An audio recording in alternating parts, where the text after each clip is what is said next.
A 7-year-old girl vanished from a billionaire's backyard while her father sat 200 feet away.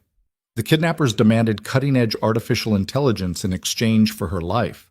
But what the criminals didn't know was that the exhausted single dad in the gray hoodie wasn't just some ordinary bodyguard. He was a ghost from a world where governments paid fortunes to make problems disappear without a trace. Now, as rain hammered down on an abandoned warehouse and gunfire echoed through the darkness, Mason Reed would become that ghost one final time. If you want to see how a father's love can turn into something terrifying, stay with me until the end. Hit that like button and drop a comment with your city so I can see how far this story travels. Mason Reed's hands were covered in finger paint when his phone rang. Not blood, not gun oil, finger paint, purple, specifically, because his daughter Ellie had very strong opinions about which color made the best dragon scales. They were sitting at the kitchen table of their cramped two-bedroom townhouse on the eastern edge of Seattle, late afternoon sun cutting through cheap blinds, and Ellie was narrating an entire mythology about a dragon princess who ate homework for breakfast. She was 7 years old. She had her mother's dark curls and Mason's gray eyes, and absolutely zero concept of the fact that her father had once killed people for a living. Mason ignored the first call, then the second. By the third, Ellie looked up from her masterpiece, purple smudged across her left cheek, and said, "Dad, your phone's being annoying." "Yeah, it is." Mason wiped his hands on a dish towel and glanced at the screen. Unknown number, Seattle area code. He let it ring out. It rang again immediately. "Maybe it's important," Ellie offered, like she was doing him a favor by giving permission. Mason sighed and answered, "Yeah. Is this Mason Reed?" Male voice, mid-40s, educated accent, nervous energy underneath. "Depends who's asking." "My name is Gerald Hanning. I'm a private investor. I need to speak with you about a security concern." Mason walked into the hallway, lowering his voice. "I'm not in that business anymore." "I know exactly what business you were in, Mr. Reed. That's why I'm calling." Mason felt the old instinct kick in, the one that scanned for exits, calculated threats, measured distances. He forced it down. "How'd you get this number?" "Does it matter?" "It does if you want me to keep listening."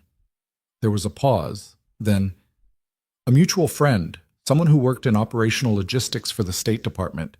He said if I ever needed someone discreet and extremely competent, you were the only name worth remembering." Mason closed his eyes. That narrowed it down to maybe 3 people, all of whom should have known better. "I'm out. Have been for 6 years."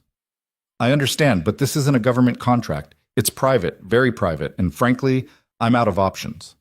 "Then you need to find more options." "Mr. Reed, please, just hear me out. One meeting. If you're not interested after that, I'll never contact you again." Mason glanced back into the kitchen.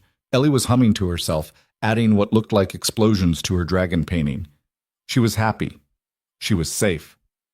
She had no idea there had been a time when her father lived in hotel rooms across 3 continents and communicated in coded messages with people who had no last names. He wanted to keep it that way. "Not interested," Mason said flatly, and hung up. Ellie looked up when he returned. "Who was it?" "Nobody. Just work stuff." "Boring work stuff?" "The boringest." She grinned and went back to her dragon. Mason sat down across from her, trying to shake the uneasy feeling crawling up his spine. He'd been clean for 6 years. Quiet jobs, local security gigs, nothing that required a weapon or a passport, nothing that kept him awake at night. He drove Ellie to school. He made her lunches. He checked her homework and read her bedtime stories and attended every single parent-teacher conference. Normal, safe, invisible. That phone call was a crack in the wall he'd built. He didn't want to know what was on the other side. Boyk. 300 miles south, in a glass-walled penthouse overlooking downtown San Francisco, Ava Sterling was not having a good day. Actually, she hadn't had a good day in about 2 weeks, but she was exceptionally skilled at pretending otherwise. She stood in front of floor-to-ceiling windows, arms crossed, staring down at the city like she owned it. Technically, she owned a decent chunk of it. Her company, Sterling Dynamics, was worth just over $2 billion. She was 24 years old. Forbes had called her the future of cybersecurity. TechCrunch had used the phrase untouchable genius. Right now she felt very touchable, and very much not a genius. Ava, we need to talk about this. Ryan Vale, her co-founder and business partner, stood near her desk with his tablet in hand, looking like he'd aged 5 years in the past month. He was 31, tall, efficient, and usually unshakable. Lately, though, there was something jittery about him. Too much coffee, maybe. Or not enough sleep. Talk about what? Ava didn't turn around. The security breach. There was no breach. Someone was inside your apartment, Ava. They wrote on your mirror. And we reported it. The police are investigating. The police are useless. Then what do you suggest, Ryan? He hesitated. I think you should take this seriously. Now she turned, fixing him with the kind of stare that made venture capitalists stammer. You think I'm not taking it seriously? I think you're in denial. I'm in control. There's a difference. Ryan exhaled slowly, rubbing his temples. You know what? Fine. Do whatever you want. Just don't say I didn't warn you. He left without another word, and Ava stood there alone in her pristine white office, surrounded by awards and accolades and framed magazine covers, feeling something she absolutely hated. Fear. It had started small. Anonymous emails, cryptic messages through encrypted channels. Ava had assumed it was corporate espionage, rivals trying to spook her before the launch of their newest AI program, Sentinel, which was set to redefine cybersecurity infrastructure worldwide. She'd dealt with espionage before. It came with the territory. But 2 weeks ago, someone had bypassed every security measure in her building, cameras, locks, biometrics, and broken into her penthouse apartment while she was at a board meeting. They didn't steal anything. They didn't vandalize. They just left a message on her bathroom mirror, written in red dry erase marker, like some kind of horror movie cliché. You stole what belongs to us. The police had dusted for prints, found nothing, and politely suggested she hire private security. Ava had dismissed the idea immediately. She wasn't some fragile socialite who needed bodyguards. She was Ava Sterling. She built empires out of code. She didn't scare easily, except she was scared, and she hated herself for it. Her phone buzzed. A message from Gerald Hanning, one of her earliest investors, and the closest thing she had to a mentor. We need to talk, tonight, my office. It's urgent. Ava frowned. Gerald didn't do urgent. He did calm, calculated strategy sessions over expensive whiskey. This felt different. She texted back, "What's this about?" His reply came instantly. "Your safety. Don't argue. Just come." Diets. Gerald Hanning's office was in a restored brick building in Pioneer Square, all dark wood and leather furniture and the kind of old money elegance that made people speak in quieter voices. Ava arrived just after 8, still in her work clothes, tailored black slacks, white blouse, heels that made her nearly 6 feet tall. Gerald was waiting behind his desk, looking every bit the silver-haired venture capitalist who'd made his fortune in the 90s and never stopped winning. But tonight, there was tension in his shoulders. "Sit down, Ava." "I'd rather stand." "Sit. Down." She sat. Gerald leaned back in his chair, fingers steepled. "I hired someone to protect you." Ava blinked. "Excuse me?" "A protection specialist, extremely qualified. He starts tomorrow." "You did what?" "I did what you should have done 2 weeks ago." Ava stood up, anger flashing hot. "You don't get to make decisions about my life, Gerald." "Someone broke into your home, Ava. They threatened you." "They left a message. That's not a threat. That's intimidation." "And you don't think intimidation escalates?" "I think I can handle myself." Gerald's expression hardened. "Your arrogance is going to get you killed." The words hung in the air like a slap. Ava's jaw tightened. "I'm not arrogant. I'm realistic. I've dealt with competitors before. This isn't a competitor," Gerald interrupted. "This is someone with resources, intelligence, and a very specific grudge. And unless you want to end up as a headline, you're going to let this man do his job. I don't need a babysitter. You need someone who knows how to keep you alive." Ava stared at him, furious and frustrated, and, underneath it all, terrified. But she wasn't about to admit that. "Who is he?" "His name is Mason Reed, former covert protection specialist, worked high-level government contracts for nearly a decade, one of the best in the country. If he's so great, why isn't he still doing it?" Gerald hesitated. Personal reasons. He retired 6 years ago. Took a lot of convincing to bring him back for this. And you trust him? With your life? Yes. Ava crossed her arms. Fine. But I'm not changing my routine. I'm not hiding. And I'm certainly not letting some ex-military cowboy dictate my schedule. Gerald smiled faintly. Mason's not military, and he's definitely not a cowboy. You'll see. Is protect. Mason Reed arrived at Ava Sterling's building the next morning at 9 sharp, driving a 10-year-old Honda sedan with a car seat in the back. Ellie sat beside him in the passenger seat, backpack on her lap, kicking her legs and asking approximately 900 questions. Is this the rich lady's house? Yep. Is it big? Very big. Does she have a pool? Probably. Can I swim in it? Absolutely not. Ellie sighed dramatically. You never let me do anything fun. I let you eat ice cream for breakfast last Tuesday. That was one time. Mason pulled into the underground parking garage, following the directions Gerald had sent. The building was sleek, modern, aggressively expensive. Security cameras everywhere, keycard access, biometric scanners. All of it useless if someone knew what they were doing. And clearly, someone did. He parked near the private elevator and turned to Ellie. Okay, ground rules. We're staying in the guest house. You don't wander off. You stay where I can see you, and you definitely don't bother Ms. Sterling. What if she wants to talk to me? Then you're polite and keep it short. What if she's nice? She's probably not. Ellie frowned. How do you know? Because rich people are never nice, kiddo. They're just good at pretending. Mason grabbed their bags from the trunk and led Ellie to the elevator. The ride-up was silent except for the faint hum of machinery. When the doors opened, they stepped into a private lobby that looked like it belonged in an art museum. Everything was white marble and sharp angles and indirect lighting that cost more than Mason's car. A woman stood near the windows, tall, mid-20s, dark hair pulled back in a severe bun, tailored gray suit that probably cost $4,000. She turned when they entered, and Mason caught the briefest flicker of surprise before her expression locked into something cold and unreadable. Ava Sterling. She looked at Mason, then at Ellie, then back at Mason. You're kidding, she said. Mason set down the bags. I'm Mason Reed. This is my daughter, Ellie. Ava stared at him like he'd just announced he was there to clean the gutters. Gerald hired a single father? He hired a protection specialist. The fact that I have a daughter is irrelevant. It's extremely relevant. How? Ava gestured vaguely at Ellie, who was staring up at her with wide, curious eyes. Because you're going to be distracted. Because having a child here creates a liability. Because you think I can't do my job, Mason finished calmly. Ava's jaw tightened. I didn't say that. You didn't have to.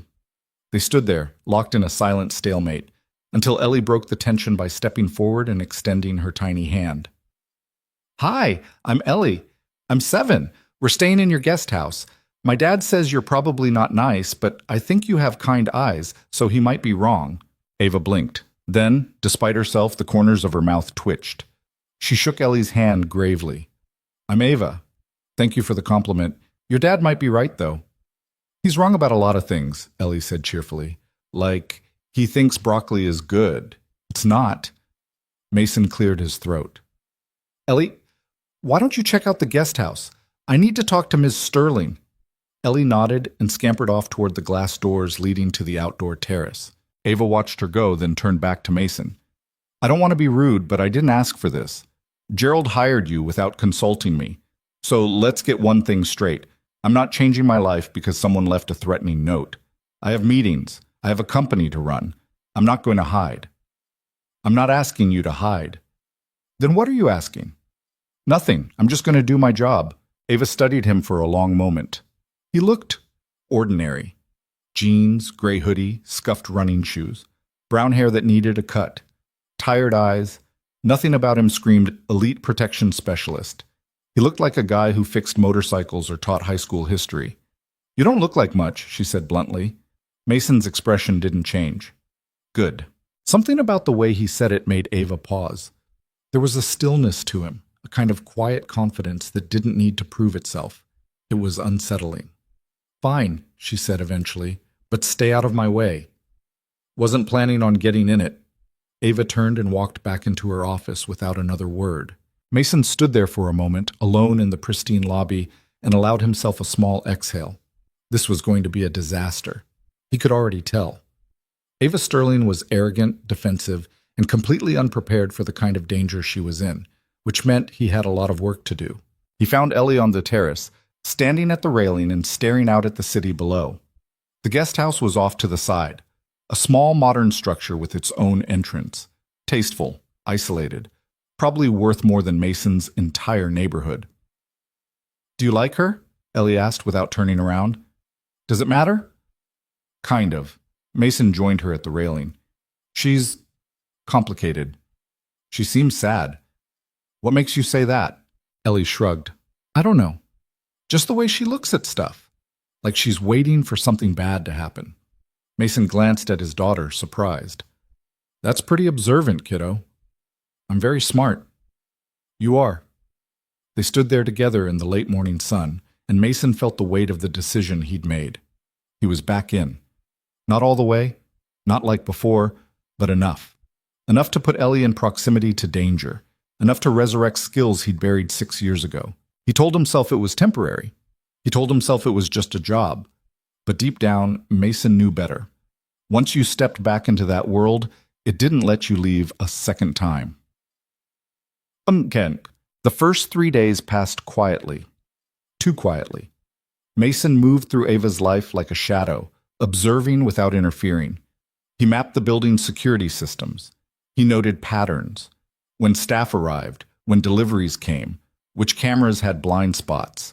He tracked Ava's schedule, memorized her routines, and identified 12 separate vulnerabilities before the end of day 2.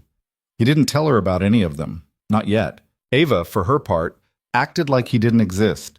She left for work at 7 each morning, returned around 9 at night, and spent every moment in between either at Sterling Dynamics headquarters or locked in her home office. She didn't make small talk. She didn't ask questions. She treated Mason like a piece of furniture that Gerald had inexplicably insisted on installing. Ellie, however, had no such reservations. On the third afternoon, Ava came home early and found Ellie sitting cross-legged on the terrace, carefully painting a rock with nail polish. "What are you doing?" Ava asked, more curious than accusatory. Ellie looked up, completely unfazed. "Making a ladybug." "On a rock?" "Yep. My dad says it's creative. Also, we don't have a yard, so I can't have a real pet. So I'm making rock pets." Ava crouched down to get a better look. The rock was surprisingly well painted, red with black spots, white highlights. "That's actually pretty good." "Thank you," Ellie beamed. "Do you want one?" "I don't think I—" "You can have this one. She's a girl ladybug. Her name is Dorothy." Before Ava could protest, Ellie pressed the rock into her hand with the kind of earnest generosity only children possess. Ava stared down at it, completely disarmed. Okay. Thank you." "You're welcome. Don't let her get lonely." Ellie hopped up and ran back inside, leaving Ava standing there alone, holding a painted rock and feeling something strange and uncomfortable in her chest. Later that night, she found the rock sitting on her desk. She didn't remember putting it there, but she didn't throw it away. Mason noticed the black SUV on day 4. It was parked across the street, 2 blocks down, engine idling, tinted windows, no plates. It stayed there for 47 minutes, then left without incident. The next day it was back. Different spot, same vehicle. Mason didn't mention it to Ava. Not yet. He needed more information first. Instead, he spent the evening running reconnaissance, checking traffic cameras, tracing registration databases, cross-referencing vehicle descriptions with known surveillance patterns. By midnight, he had a partial lead. The SUV belonged to a private security firm called Helix Solutions. On paper, they were a legitimate corporate protection agency. Dig a little deeper, and the cracks started to show. Shell companies, offshore accounts, contracts with organizations that didn't technically exist. Mason knew the type. They weren't there to protect anyone. He was standing in the kitchen of the guest house, running searches on his laptop, when Ellie patted in wearing her pajamas. "Can't sleep?" he asked without looking up. "Not really." Bad dream? No, just thinking. Mason closed the laptop and gave her his full attention. About what? Ellie climbed onto the chair next to him, swinging her legs. Do you like Miss Sterling now? Mason sighed. Ellie, I'm just asking. Why does it matter? Because you're being weird around her. I'm not being weird. You are. You do that thing where you don't talk and just stare at stuff. That's called observing. It's called being weird. Mason almost smiled. She's a client, kiddo, that's all. She's sad, though. Maybe. You should talk to her. About what? Ellie shrugged. I don't know, normal stuff like hobbies or favorite foods or why she works so much. I'm here to protect her, not be her friend. You can do both. Mason looked at his daughter, this small, impossibly wise person who had no idea how much she sounded like her mother sometimes, and felt something tighten in his chest. Go to bed, he said gently. Will you check on her? Ellie, please?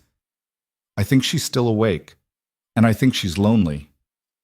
Mason hesitated. Then, against every professional instinct he had, he stood up. Fine, but only because you asked. Ellie grinned and ran off to her room. Mason walked across the terrace to the main penthouse and knocked lightly on the glass door. He could see Ava through the window, sitting at her desk, laptop open, surrounded by paperwork. She looked exhausted. She glanced up, surprised, and waved him in. Problem? She asked. No, just checking in. Ava frowned. It's almost 1 a.m. You're still working. So? Mason shoved his hands in his pockets. Ellie wanted me to make sure you weren't lonely. Ava's expression shifted, something between amusement and disbelief. Your daughter sent you to check on me?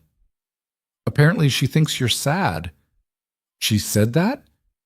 She's perceptive. Ava leaned back in her chair, studying him. And what do you think? Mason considered the question carefully. I think you work too much because it's easier than dealing with whatever's scaring you. Ava's jaw tightened. I'm not scared. Everyone's scared of something. Not me. Mason didn't argue. He just stood there, calm and patient, until Ava finally broke. Fine, she snapped. Maybe I'm a little scared. Happy?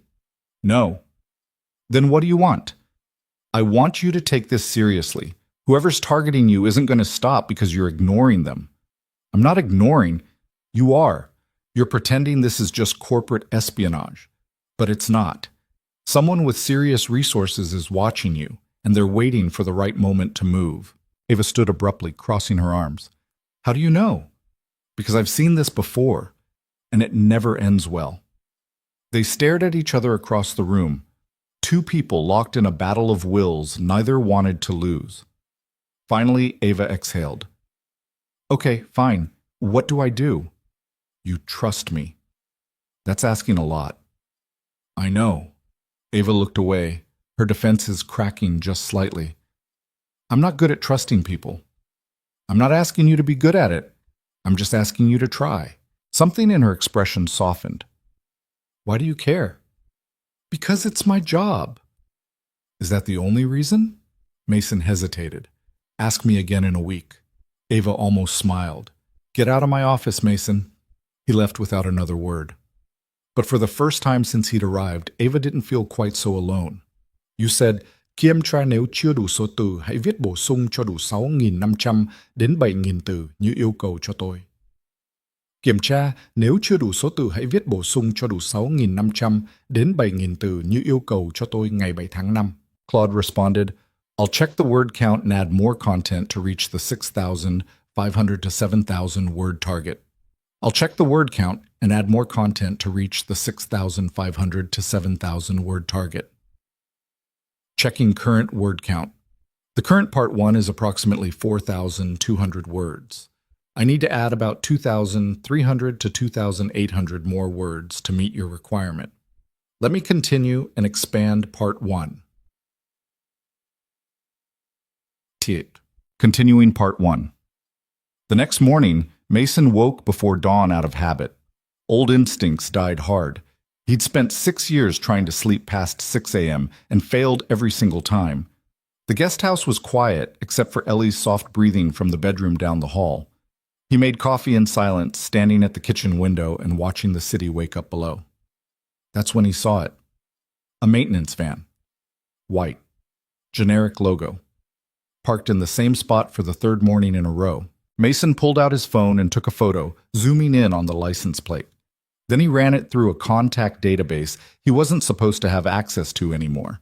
The van was registered to a property management company that had dissolved 8 months ago. Ghost vehicle. Professional surveillance. He was still staring at his phone when Ellie shuffled into the kitchen, rubbing her eyes. "Why are you up so early?" "Couldn't sleep." "Are you worried?" "A little." She climbed onto the counter stool, watching him with those two observant eyes. "Is Ms. Sterling in danger?" Mason set down his phone. "Maybe." "Can you stop it?" "I'm going to try." Ellie nodded solemnly, like this was a perfectly normal conversation to have over breakfast. "Okay, can we have pancakes?" "We can have cereal." "You're the worst." Mason smiled despite himself. "Go get dressed. We need to stay close today." "Can I bring my art stuff to Ms. Sterling's office? She has better light." "Ellie, please, I'll be super quiet. She won't even know I'm there." Mason sighed. His daughter had a gift for wearing him down. "Fine, but you stay where I can see you. No wandering." "I never wander." "You literally wandered into a stranger's wedding last month because you liked the flowers." "That was one time." An hour later, Mason and Ellie made their way into the main penthouse. Ava was already awake, standing at her kitchen island with a tablet in one hand and coffee in the other. She looked up when they entered, surprise flickering across her face. "Morning," Mason said. "It's 6:30. Ellie wanted to draw. Hope that's okay." Ava glanced at Ellie, who was already setting up camp at the dining table with an impressive array of colored pencils and sketch paper. "Does she always wake up this early?" "Only when she's excited about something." "What's she excited about?" "Your windows. Apparently the light is better." Ava blinked. Then, unexpectedly, she laughed. A short, genuine sound that transformed her entire face. "She's determined. I'll give her that." "Takes after her dad." "I don't doubt it." They stood there in awkward silence until Ava cleared her throat. "Coffee?" "Sure." She poured him a cup, and they both leaned against the counter, watching Ellie sketch something that looked like a dragon, or possibly a dog. It was hard to tell. "She's good," Ava said quietly. "She is.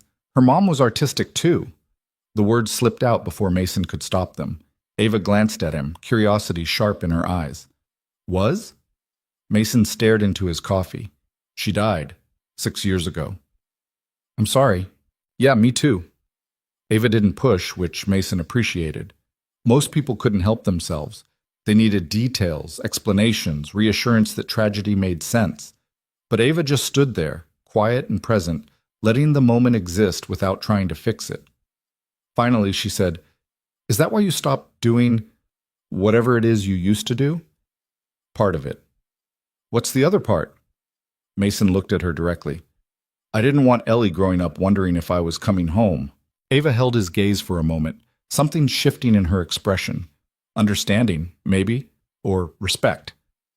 "That must have been hard, giving it up." "Not as hard as you think." "I don't believe that." "Why not?" "Because people who are good at something usually can't walk away from it, even when they should." Mason smiled faintly. "Sounds like you're speaking from experience." Ava looked away. "Maybe." Before Mason could respond, his phone buzzed. A message from an old contact, someone who owed him a favor and had been digging into Helix Solutions. "Found something. Call me." Mason straightened. "I need to make a call. You'll be okay for 10 minutes?" Ava raised an eyebrow. "I've been okay for 24 years without you." "Fair point." He stepped onto the terrace and dialed. The voice that answered was raspy, familiar. David Chen, former intelligence analyst turned private investigator. "Tell me you've got good news," Mason said. "Define good." David's keyboard clattered in the background. "Helix Solutions is dirty, but you probably guessed that.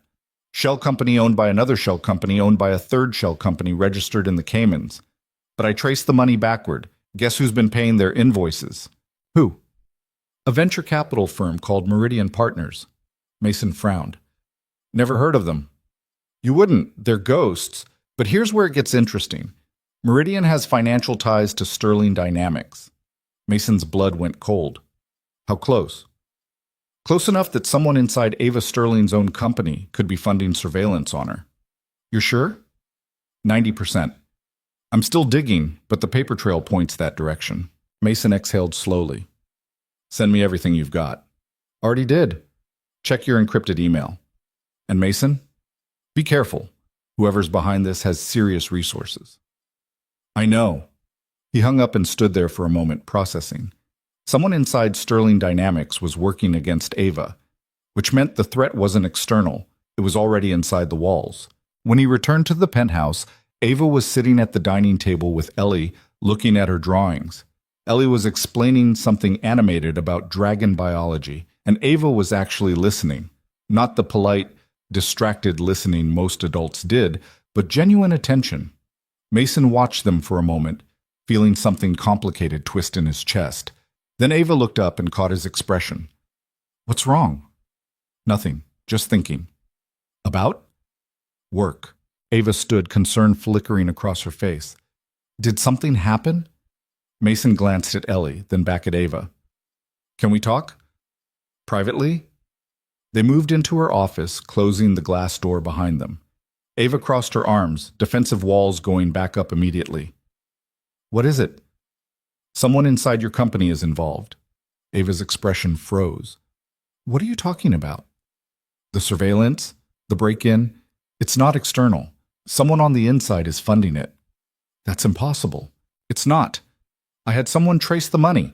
It leads back to financial connections with Sterling Dynamics. Ava shook her head, disbelief and anger warring on her face.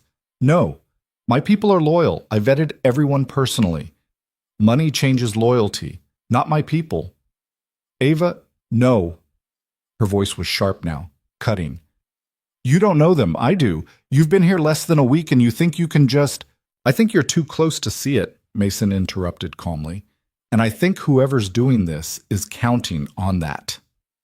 Ava stared at him, jaw tight, eyes blazing. Then she turned away, pressing her palms against her desk. Who? I don't know yet, but I'm going to find out. How? By watching. People under pressure make mistakes. Ava was silent for a long moment. When she finally spoke, her voice was quieter, strained. I built this company from nothing. I trusted people. I gave them opportunities. And you're telling me one of them is trying to destroy me? I'm telling you, someone is using your trust against you. She laughed bitterly. That's what I get for letting people in. Or it's what happens when you build something worth stealing.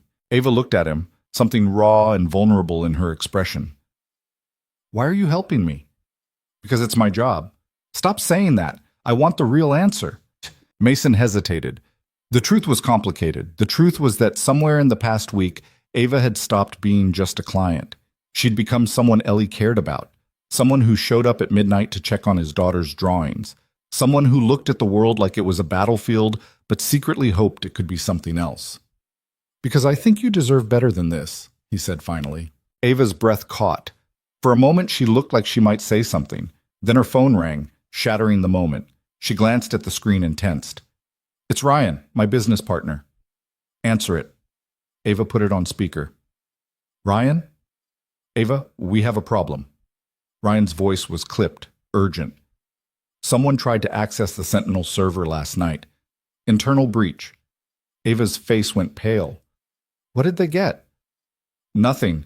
The firewall held, but it was close. Too close. Do we know who? Not yet, but it is running a full audit. We'll know by tonight. I'm coming in. No, stay put. If someone's targeting the system, they might be targeting you too. Let me handle this. Ava glanced at Mason, uncertainty flickering in her eyes. Ryan, trust me, Ava. I've got this. He hung up. Mason and Ava stood there in heavy silence. He's lying, Mason said quietly. You don't know that. His voice changed when he said, trust me. People who are telling the truth don't need to ask for it. Ryan's been with me from the beginning. He's in debt. Ava froze. What? I ran background checks on everyone close to you. Ryan Vale owes $700,000 to offshore gambling sites. He's been liquidating assets, selling property. He's drowning. Ava's face went ashen. No, that's not possible. He would have told me. Would he? Or would he hide it until he found a way out? Stop. Just stop. Ava sank into her desk chair, looking suddenly exhausted. You're wrong. I hope I am. But you don't think so? No. Ava covered her face with her hands. I can't do this. I can't suspect everyone. I can't function if I don't trust anyone. Mason crouched down beside her chair, his voice steady. Then trust me. Just for now. Let me figure this out. Ava lowered her hands, eyes red-rimmed. Why should I? Because I have nothing to gain from lying to you. Everyone has something to gain. Not me. I'm already getting paid. I don't want your company. I don't want your money. I just want to make sure you're alive at the end of this. Ava stared at him, searching his face for deception and finding none. Finally, she nodded. Okay, what do we do? We act normal. You go to work. You don't let Ryan know we suspect anything, and I keep digging. And if you're right, if it really is him, Mason's expression hardened. Then we deal with it. That afternoon, Ava went to Sterling Dynamics headquarters while Mason stayed behind with Ellie, monitoring security feeds and running deeper background checks. What he found wasn't good. Ryan Vale's financial situation was worse than Mason had initially thought. The gambling debt was just the surface. Underneath, there were liens, defaulted loans, desperate wire transfers to anonymous accounts. Ryan was in a hole so deep, he'd do almost anything to climb out, including betraying his business partner. Mason was compiling evidence when Ellie wandered into the guesthouse living room, sketchpad in hand. Dad? Yeah? Is Miss Sterling going to be okay? Mason looked up from his laptop. I'm working on it. She's scared, I can tell. I know. Are you scared? Mason considered lying, then decided his daughter deserved better. A little. Ellie climbed onto the couch beside him, leaning against his arm. You'll figure it out. You always do. How do you know? Because you're my dad, and my dad doesn't give up. Mason wrapped an arm around her, pulling her close.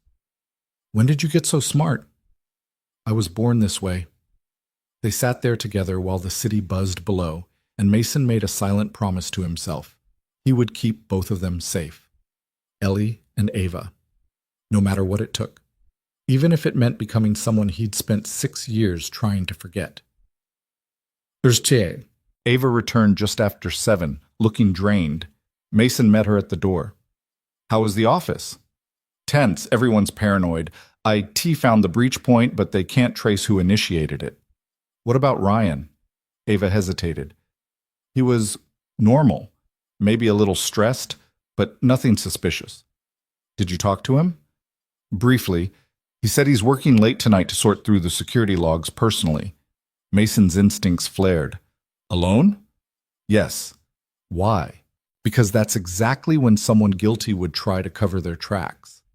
Ava's eyes widened. You think he's going back to destroy evidence? I think it's a possibility we can't ignore. So what do we do? Mason pulled out his phone. I'm going to the office, tonight, and I'm going to find out what Ryan's really doing. I'm coming with you. Absolutely not. It's my company, Mason. And it's my job to keep you alive. You stay here with Ellie. Ava stepped closer, defiance blazing in her eyes. I'm not some helpless CEO who needs protecting. I'm going. Mason stared her down. If something goes wrong, then you'll handle it. Isn't that what you do? They stood there, locked in another silent battle, until Mason finally exhaled. Fine, but you follow my lead. No arguments. Deal. 2 hours later, they were parked outside Sterling Dynamics headquarters in Mason's sedan.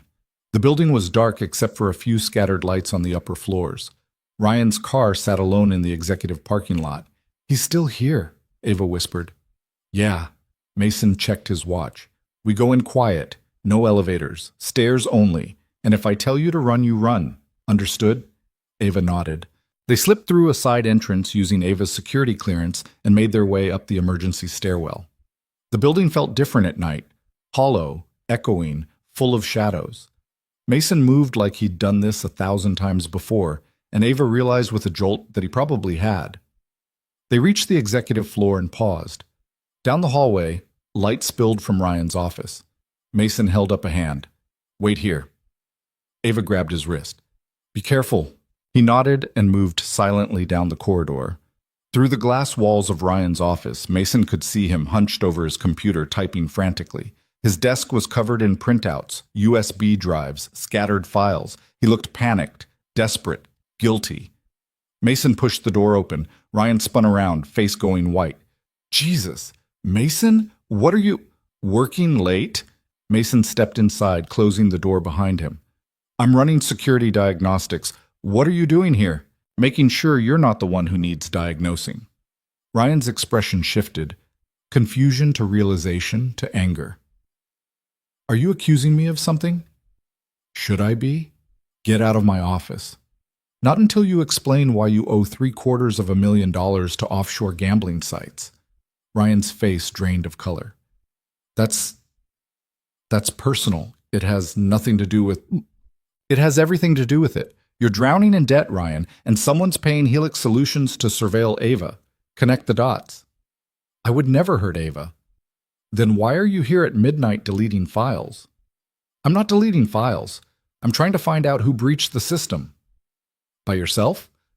Why not bring in IT? Because I don't know who to trust. The words hung in the air like a confession. Mason studied him carefully. Ryan looked genuinely terrified, not the fear of being caught, the fear of being in over his head. "Who approached you?" Mason asked quietly. Ryan's hands shook. "I don't know his name, just someone offered to clear my debt if I gave them access to Sentinel." "And you said yes." "I said no. I told them to go to hell, but then they started threatening me, threatening my family. They said if I didn't cooperate, they'd ruin me, destroy everything I've built." "So you let them in?" "I gave them minor access, low-level stuff, nothing critical. I thought I could contain it." "You can't contain people like that, Ryan. You should have come to Ava." "I couldn't. She would have..." Ryan broke off, voice cracking. "She trusted me, and I failed her." Behind them, the door opened. Ava stood there, face pale, eyes locked on Ryan. "You betrayed me," she said softly. Ryan's face crumpled. "Ava, I'm so sorry. I never meant..." "You put my entire company at risk. You put me at risk. I know. And I've been trying to fix it. That's why I'm here. I'm trying to trace them back. I'm trying to undo what I did. By doing it alone, by hiding it from me? I thought I could handle it." "You thought wrong." Mason stepped between them, keeping his voice level. "Ryan, who's behind this? Who made the offer?" "I don't know. All communication was encrypted, anonymous, but they knew everything about me. My debts, my mistakes. They had leverage." "Do you have any of the messages?" Ryan hesitated, then pulled up an encrypted folder on his screen. "Here. This is everything." Mason scanned through the files quickly. Professional setup, military-grade encryption. Whoever was behind this wasn't some corporate rival. This was organized, funded, dangerous. "This is bigger than you thought," Mason said, looking at Ava. "How big?" "Big enough that Ryan's just a pawn." Ava's phone buzzed. She glanced down, and her face went white. "What?" Mason asked. She turned the screen toward him. A text message from an unknown number. "Tell Mason to back off, or we take the girl." Beneath it, a photo. Ellie, asleep in the guest house, taken 20 minutes ago. Mason's entire world stopped. Mason's hands didn't shake when he grabbed his phone. They didn't shake when he pulled up the security feed from the guest house. They didn't shake when he saw the camera had been disabled 30 minutes ago. Clean, professional, no trace. But inside, everything was screaming. "We need to go," he said, voice flat and cold. "Now." Ava was already moving toward the door, but Mason caught her arm. "Not you. You stay with Ryan. Lock this office. Don't open it for anyone." "Mason, that's my home. If someone's in there, then I need to move fast, and I can't do that if I'm protecting you too." Ryan stood frozen behind his desk, face ash gray. "This is my fault. I brought them here. Shut up," Mason snapped. Call building security. Have them lock down every exit. No one leaves. Ava, give me your key card. She handed it over without argument. What are you going to do? Mason didn't answer. He was already out the door, moving down the hallway at a dead run. The emergency stairs blurred past him. His mind had gone somewhere cold and mechanical. The place he'd lived in for years before Ellie was born. Before he'd convinced himself he could be normal. That part of him was awake now, and it was angry. The drive back to Ava's building took 8 minutes. Mason made it in 5, running 2 red lights and nearly clipping a taxi on 4th Avenue. He abandoned the car in the loading zone and took the private elevator up, bypassing every security protocol Ava had installed because he knew exactly where the blind spots were. The penthouse was dark when he arrived. Too dark. The guest house sat silent across the terrace, curtains drawn. Mason moved toward it like smoke, keeping low, staying in the shadows.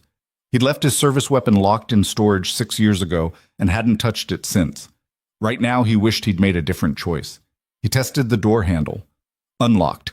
Someone wanted him to come inside. Mason pushed it open slowly, letting his eyes adjust to the darkness. The living room was empty, kitchen untouched. Ellie's art supplies still scattered across the coffee table. Everything looked normal except for the silence. The terrible, suffocating silence. Then he heard it. Breathing. Slow. Controlled. Not Ellie's. Mason turned toward the hallway leading to the bedrooms and saw a figure standing in the shadows. Tall, male, holding something in his right hand that caught the faint light from outside. Not a gun. A phone. "She's not here," the man said. His voice was smooth, almost friendly. American accent. West Coast, mid-30s. "We moved her 10 minutes ago. Very carefully. She didn't even wake up." Mason felt something crack open inside him. Something dangerous he'd kept buried for years. "Where is she?" "Safe. For now. As long as you do exactly what we tell you." "I asked you a question." The man smiled. Mason couldn't see it clearly in the dark, but he could hear it in the voice. "You're not in a position to make demands, Mr. Reed. Or should I call you by one of your other names? You had so many back in the day." "Who are you?" "Someone who knows what you used to do for a living. Someone who knows you killed 11 people in Caracas in 2017. Officially, that mission never happened. Unofficially, you're the reason 3 different cartels stopped operating in Venezuela." Mason's jaw tightened. That was a different life. Was it? Or did you just convince yourself you could walk away? "What do you want?" The man stepped forward into a sliver of light from the window. He was younger than Mason expected. Clean cut. Expensive suit. The kind of operative who blended into corporate environments without leaving a ripple. "We want the Sentinel prototype, full access, source code, everything. I don't have it, but Ava Sterling does. And you're going to convince her to hand it over." "She won't." "Then your daughter dies." The words hung in the air like poison. Mason's voice dropped to something barely human. "If you hurt her, you'll what? Kill me? Kill my team?" "You're one man, Reed. We're an organization. You can't win this." "Try me." The man's smile faded. "I've read your file. I know what you're capable of. But capabilities don't matter when we have leverage. You want Ellie back? Get us Sentinel. You have 48 hours. That's not enough time. Then I suggest you work quickly." The man walked past Mason toward the door, and every instinct in Mason's body screamed to attack, to break his neck right there, to make him talk. But the rational part, the part that had kept him alive through a dozen operations in hostile territory, knew better. This man was a messenger. Killing him wouldn't bring Ellie back. At the doorway, the man paused. "Oh, and Reed? We'll be watching. If you contact law enforcement, if you try anything clever, we'll know. And Ellie will pay the price. Keep it simple. Get us the prototype. Everyone goes home happy." He left without another word. Mason stood alone in the darkness, fists clenched so tight his knuckles went white. Then he pulled out his phone and called Ava. She answered on the first ring. "Did you find her?" "No." "What do you mean, no? Mason, where's Ellie?" "They took her. They want Sentinel in exchange." Silence on the other end. Then, "I'm coming back, right now." "No, stay at the office. I'm coming to you." "Mason, Ava, trust me, please."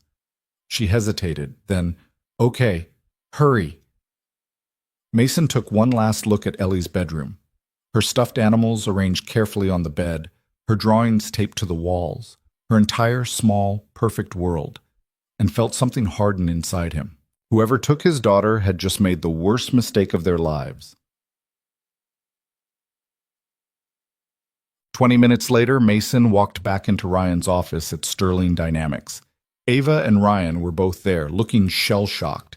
The moment Ava saw Mason's face, she knew. "They have her," she whispered. Mason nodded. "What do they want?" "Sentinel.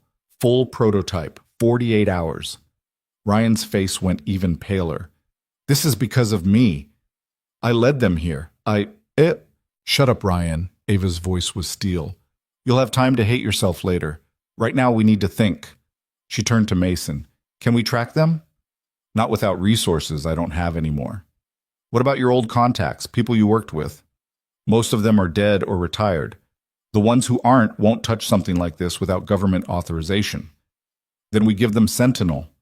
"We can't," Ryan said quietly. "If that technology gets into the wrong hands—" "I don't care about the technology," Ava's voice cracked. "They have a 7-year-old girl." "I know, but Sentinel isn't just software, it's infrastructure. It could compromise national security systems, financial networks, power grids. Whoever's behind this isn't planning to sell it on the black market. They're planning to use it." Mason looked at Ryan with new respect. "How long would it take you to build a fake?" Ryan blinked. "What?" "A prototype that looks real but doesn't actually work. Something that would pass a surface inspection but fail when they try to deploy it." I don't know. Maybe 24 hours if I had help." "You have 16. Can you do it?" Ryan looked at Ava, then back at Mason. "If we get caught, we won't." "How do you know?" "Because I'm not going to give them a chance to check." Mason pulled out his phone and started typing. "I need a team, people who can move quietly and don't ask questions." Ava grabbed his arm. "What are you planning?" "A trade. We give them the fake prototype. They give us Ellie, and then I make sure they never threaten anyone again." "That's not a plan. That's suicide." Mason met her eyes. "You have a better idea?" Ava stared at him, and for the first time since they'd met, he saw actual fear in her expression. Not for herself. For him. "You can't do this alone. I've done worse alone. That was before you had something to lose." The words hit harder than Mason expected. He looked away, jaw tight. "I'm not losing my daughter. And I'm not losing you." The confession hung between them, raw and unexpected. Ryan cleared his throat awkwardly and turned back to his computer. "I'll start building the fake. But Mason, even if this works, how do you plan to find Ellie? They're not going to tell you where she is until after they verify the prototype." "Then I'll make them tell me before." "How?" Mason's expression went cold. "Let me worry about that." Gaze. The next 16 hours blurred together into a nightmare of planning and preparation. Ryan worked through the night coding a fake Sentinel prototype that would pass initial authentication but corrupt itself the moment someone tried to deploy it. Ava coordinated logistics, securing an isolated exchange location, setting up encrypted communications, making sure no one at Sterling Dynamics knew what they were planning. And Mason made calls, old contacts, dangerous people, the kind who lived in the margins of the law and didn't care much about crossing it. He cashed in favors he'd been saving for years. He promised things he wasn't sure he could deliver. By dawn, he had a small team assembled, 3 former operators who owed him their lives and were willing to risk them again. They met in an abandoned shipping warehouse south of the city. Mason laid out the plan on a folding table covered in blueprints and satellite photos. The exchange location was a concrete plant in the industrial district, flat, exposed, perfect for an ambush, which meant the kidnappers would expect Mason to try something. "So we give them what they expect," Mason said, pointing to the map. "I walk in alone with the prototype. Clean exchange. They verify it's real. They release Ellie. Everyone walks away." "Except you," said Torres, a stocky man in his 40s with scars running down his left arm. "The moment they have what they want, they'll kill you. Maybe the kid too." "Not if they think they need me alive to make the prototype work." "Why would they think that?" "Because Ryan's building in a failsafe. The code requires a biometric authentication every 72 hours, or it locks itself down permanently. They'll need me to keep it running. Torres grunted. And when they figure out it's fake? By then, Ellie will be safe, and I'll be gone. You hope. I know. Another operator, a thin woman named Chris with cold blue eyes, spoke up. What do you need from us? Overwatch. I want eyes on every approach to that plant. If something goes wrong, if they try to move Ellie before the exchange, I need to know immediately. And if they do move her, then we go loud, fast, overwhelming force. That's not a rescue, Chris said quietly. That's a war. Mason looked at her directly. Then let's hope it doesn't come to that. The call came at 2 p.m. Ava's phone buzzed with a message from an unknown number. Coordinates, time, instructions. Mason was supposed to come alone. No weapons. No backup. Any deviation, and Ellie would be killed immediately. Ava read the message aloud, her voice shaking. They were standing in her penthouse. Mason, Ava, Ryan, and the ghosts of everything that had gone wrong. This is it, Ryan said, handing Mason a sleek black case. The prototype. It'll pass every authentication check they throw at it, but the moment they try to integrate it into a live system, it'll crash and wipe itself. Mason took the case. Good work. Will it be enough? It has to be. Ava stepped forward. Mason, you don't have to do this. We can find another way. There is no other way. Then let me come with you. Absolutely not. She's just a child. If something happens, nothing's going to happen. Mason said it with such certainty that for a moment Ava almost believed him. I'm going to bring her home, and then I'm going to end this. How? By being the person I used to be. Ava's breath caught. She reached out and grabbed his hand, a desperate, impulsive gesture that surprised them both. Come back. Both of you, please. Mason looked down at their joined hands, then up at her face. I will. Promise me. Ava, promise me, Mason. He squeezed her hand gently. I promise. Then he let go, picked up the case, and walked out the door. The concrete plant looked exactly like the satellite photos. Skeletal metal structures, rusted machinery, broken windows gaping like mouths.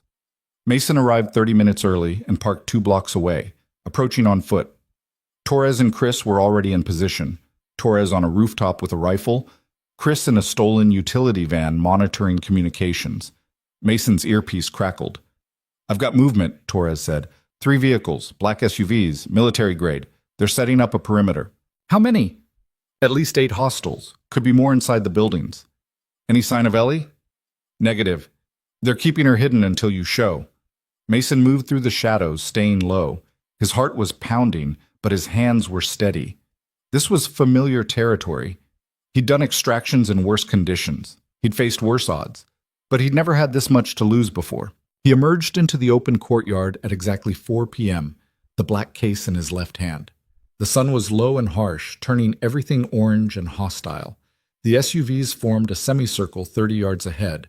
Men in tactical gear stood behind them, weapons visible but not raised. And in the center, standing alone, was the man from last night. Mr. Reed, he called out.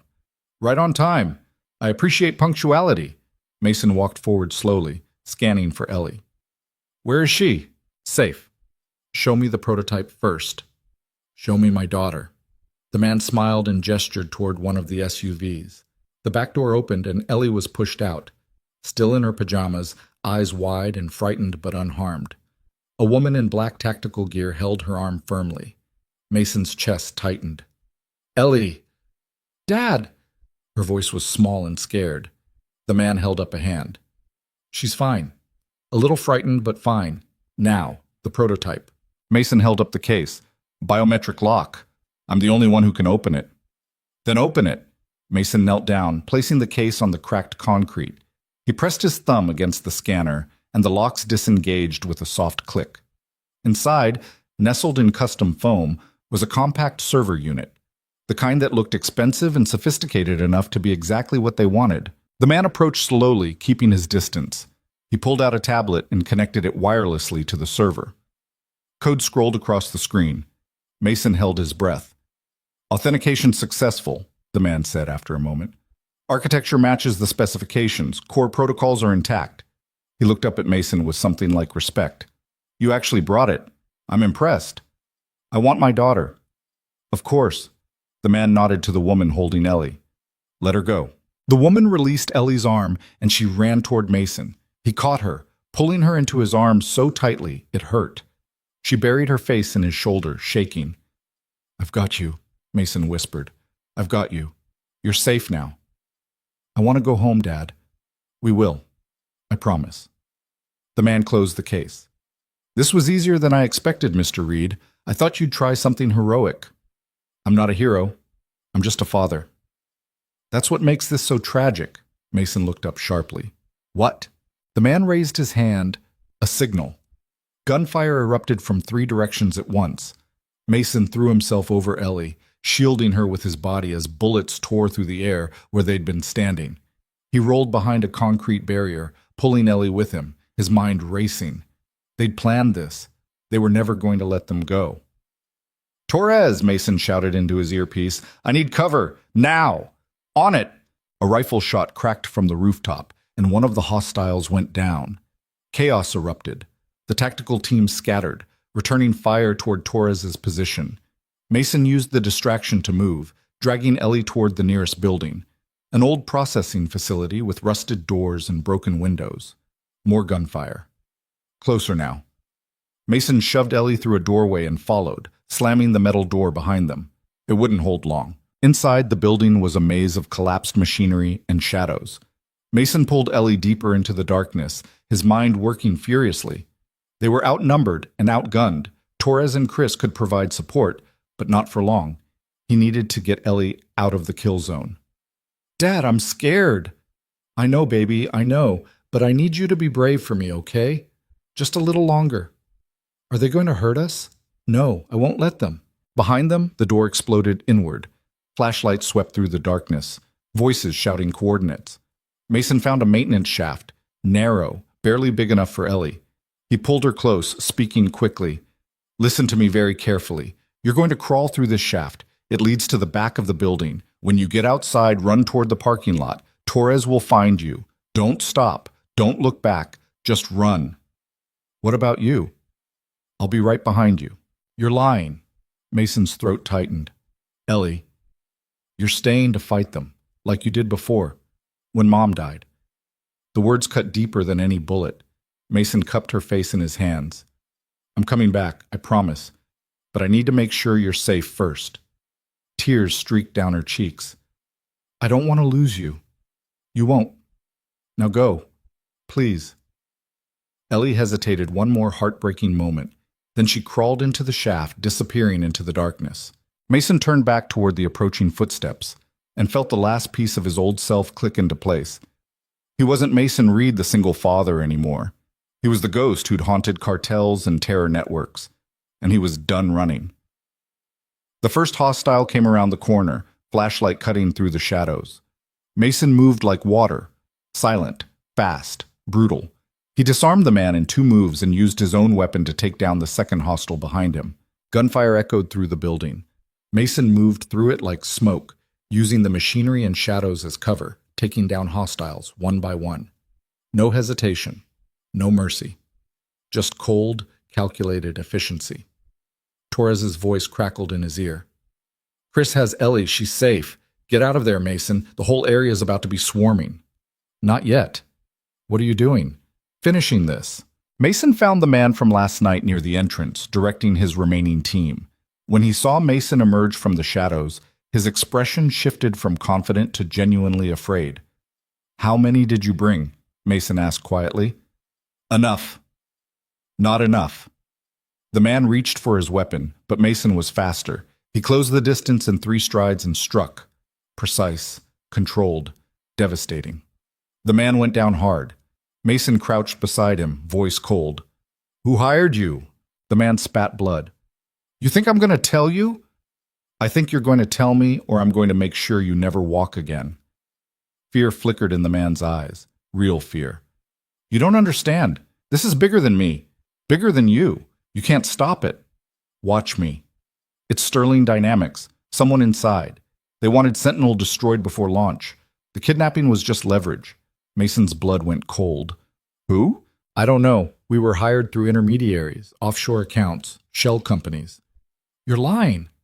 I'm not. I swear. They wanted chaos. They wanted Ava Sterling broken. They wanted... He never finished the sentence. Gunfire erupted from outside. Law enforcement sirens wailed in the distance. The cavalry had arrived. Mason stood, leaving the man bleeding on the concrete, and ran toward the exit. His mind was already racing ahead. Someone inside Sterling Dynamics was behind this. Someone close enough to know about Sentinel. Someone with resources and motivation.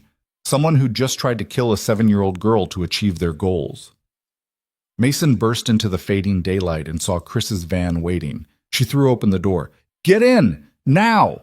Mason climbed inside and found Ellie wrapped in a blanket, face tear-stained but alive. She threw herself at him, and Mason held her like he'd never let go. "We need to move," Chris said, pulling away from the plant as police vehicles converged on the scene. "That was insane, Reed, even for you. Did Torres make it out?" "He's clear, but you've got a bigger problem." "What?" Chris handed him her phone. On the screen was a news alert. Breaking. Ava Sterling hospitalized after suspected poisoning. Mason's world tilted. When did this happen? 20 minutes ago. Someone got to her while you were at the exchange. Mason looked down at Ellie, then back at the phone, and felt something fracture inside him. He'd saved his daughter, but he'd left Ava alone, and now she was dying. Mason was already moving before Chris finished speaking. "Which hospital?" "Seattle General, ICU. They're not letting anyone see her except immediate family." "Then I'll be immediate family." Mason pulled out his phone and dialed Torres. "I need you at Seattle General in 20 minutes. Back entrance. Security bypass." "Reed, you can't just walk into an ICU." 20 minutes. He hung up and looked at Ellie, who was staring at him with wide, frightened eyes. "Is Ms. Sterling going to die?" "No." "How do you know?" "Because I'm not going to let her." Chris glanced at him in the rearview mirror. "What's the play here? You can't protect her if you're arrested for trespassing in a hospital." "I'm not going to protect her. I'm going to find out who poisoned her." "You think it's connected?" "Everything's connected." Mason's mind was racing through possibilities, eliminating variables, calculating next moves. Someone had orchestrated the kidnapping as a distraction. While Mason was busy retrieving Ellie, they'd made their real move against Ava. Professional, coordinated, vicious. And Ryan was still at Sterling Dynamics headquarters with access to everything. Mason dialed again. This time, a hospital operator answered. "Seattle General, how may I direct your call?" "I need to speak with whoever's treating Ava Sterling. It's urgent." "I'm sorry, sir. Patient information is confidential. If your family..." "I'm her security consultant. Someone tried to kill her. The police need to be notified immediately if they haven't been already." A pause. "Please hold." The line clicked over to a different voice. Older, female, authoritative. "This is Dr. Patricia Mehta. Who am I speaking with?" "Mason Reed. I was hired to protect Ms. Sterling. What happened?" "Mr. Reed, I can't discuss. Someone poisoned her while I was dealing with a kidnapping situation. This wasn't random. This was targeted. And if you don't let me help, she's going to die." Another pause. Longer this time. "She's stable. Barely. We've identified the toxin as a rare alkaloid compound, not something you'd find accidentally. This was deliberate." "How long does she have?" "We've administered the antidote, but her liver is failing. She needs a transplant within 48 hours, or..." Dr. Mehta trailed off. "Or what?" "Or we're having a very different conversation." Mason felt something cold settle in his chest. "I'm coming to the hospital. I need to see her. Immediate family only." "Then I'm her brother." "Mr. Reed." "Doctor, someone is actively trying to kill her. The safest place for me to be is next to her bed, making sure they don't finish the job. You can either help me or explain to her estate why you didn't." Silence. Then, "Third floor. ICU. Ask for me when you arrive." The line went dead. Chris pulled into an alley 2 blocks from the hospital and killed the engine. "You're insane, but you know that, right?" "Probably." Mason turned to Ellie. "You're going to stay with Chris." "No." "Ellie, No, Dad. You left me before and I almost got killed. I'm staying with you. It's not safe. It's not safe anywhere. Her voice cracked, and Mason saw the fear she'd been holding back finally breaking through. They took me from your house. They hurt Miss Sterling. Nowhere is safe, so I'm staying with you. Mason looked at Chris, who shrugged. Kid's got a point. Fine, Mason grabbed Ellie's hand. But you stay close. No wandering. No arguments. Okay. They made their way through the hospital's back entrance, using a service corridor Torres had mapped out over the phone. The ICU was on the third floor, behind locked doors and security checkpoints. Dr. Mehta met them in the hallway. A woman in her 50s with steel-gray hair and sharp eyes that took in Mason and Ellie in one calculating glance. You're the brother? She asked dryly. Close enough. And the child? My daughter. She's safer with me than anywhere else right now. Dr. Mehta's expression softened slightly when she looked at Ellie. There's a family waiting room with vending machines. You can stay there while your father talks to his sister. Ellie looked up at Mason, who nodded. I'll be right there. I promise. A nurse led Ellie away, and Dr. Mehta turned to Mason. She's in room 7, sedated. We had to intubate her an hour ago when her oxygen levels dropped. The poison attacked her nervous system first, then her organs. Whoever did this knew exactly what they were doing. Can I see her? 5 minutes. No more. Mason followed Dr. Mehta down the sterile hallway, past rooms filled with beeping machines and desperate families. Room 7 was at the end, isolated from the others. Through the small window, Mason could see Ava lying motionless in the bed, tubes running from her arms, machines breathing for her. She looked small, fragile, nothing like the fierce, untouchable CEO he'd met 2 weeks ago. Dr. Mehta opened the door. 5 minutes. Mason stepped inside and the door closed behind him with a soft click. The room was quiet, except for the rhythmic hiss of the ventilator and the steady beep of the heart monitor. He moved to Ava's bedside, and for a long moment, he just stood there looking at her. Her face was pale, almost gray. Dark circles shadowed her eyes. Her hair had been pulled back roughly by hospital staff, and there was a bruise on her left arm where they'd struggled to find a vein. Mason reached out and carefully took her hand. It was cold. I'm sorry, he said quietly. I should have been there. I should have... He trailed off, jaw tight. I'm going to fix this. I'm going to find whoever did this to you, and I'm going to make sure they never hurt anyone again. Ava didn't respond, couldn't respond, but her fingers twitched slightly in his hand, and Mason wondered if somewhere deep in the sedation she could hear him. He stayed for the full 5 minutes, memorizing every detail of the room, every piece of equipment, every potential vulnerability. Then he leaned down close to her ear and whispered, Don't you dare die on me, Ava Sterling. We're not done yet.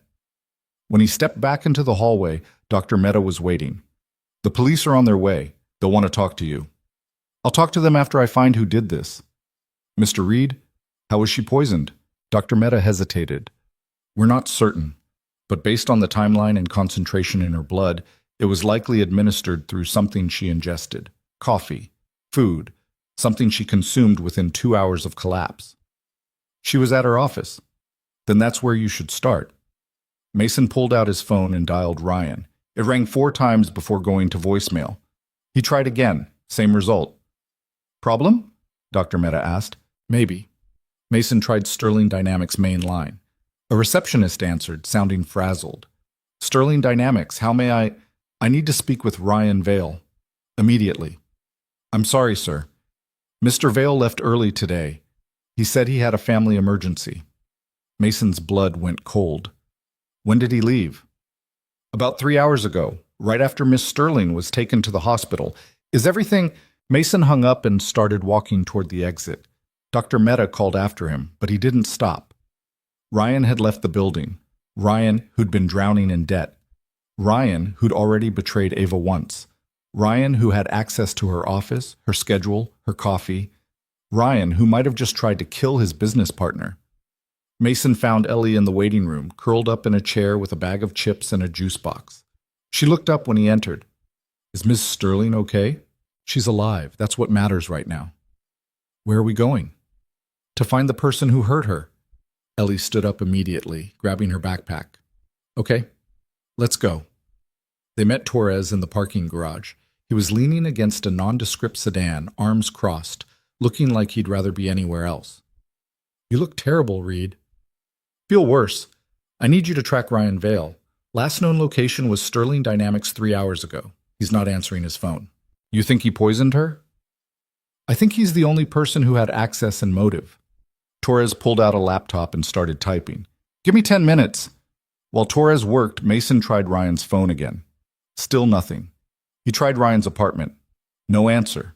He tried 3 different emergency contacts listed in the Sterling Dynamics employee database that Ava had given him access to. Nothing. Ryan Vale had vanished. "Got something," Torres said, staring at his screen. His phone pinged a cell tower near the waterfront 20 minutes ago. Industrial area, lots of abandoned buildings. "Send me the coordinates." "Reed, this feels like a trap." "Everything's a trap. Doesn't mean we don't walk into it." Torres looked at Ellie, then back at Mason. "You're bringing her?" "Can't leave her anywhere safe." "There's no such thing as safe anymore, is there?" "Not for us." They took Torres's car, driving through Seattle's industrial district as the sun dipped below the horizon. The area was a graveyard of dead factories and rusted warehouses, the kind of place where people disappeared and nobody asked questions. Torres parked 2 blocks from the coordinates and pulled out a handgun. "You're not armed." "I'll manage." "With a kid?" Mason looked at Ellie. "Stay in the car. Lock the doors. If anything happens, you call 911 and tell them where we are." "I want to come with you." "Not this time." "Dad." "Ellie." Mason's voice was firm. "I need you safe, please." She stared at him with those gray eyes so much like his own, then nodded reluctantly. "Okay, but come back."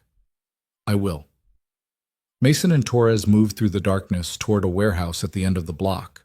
Lights were on inside, dim, flickering, wrong.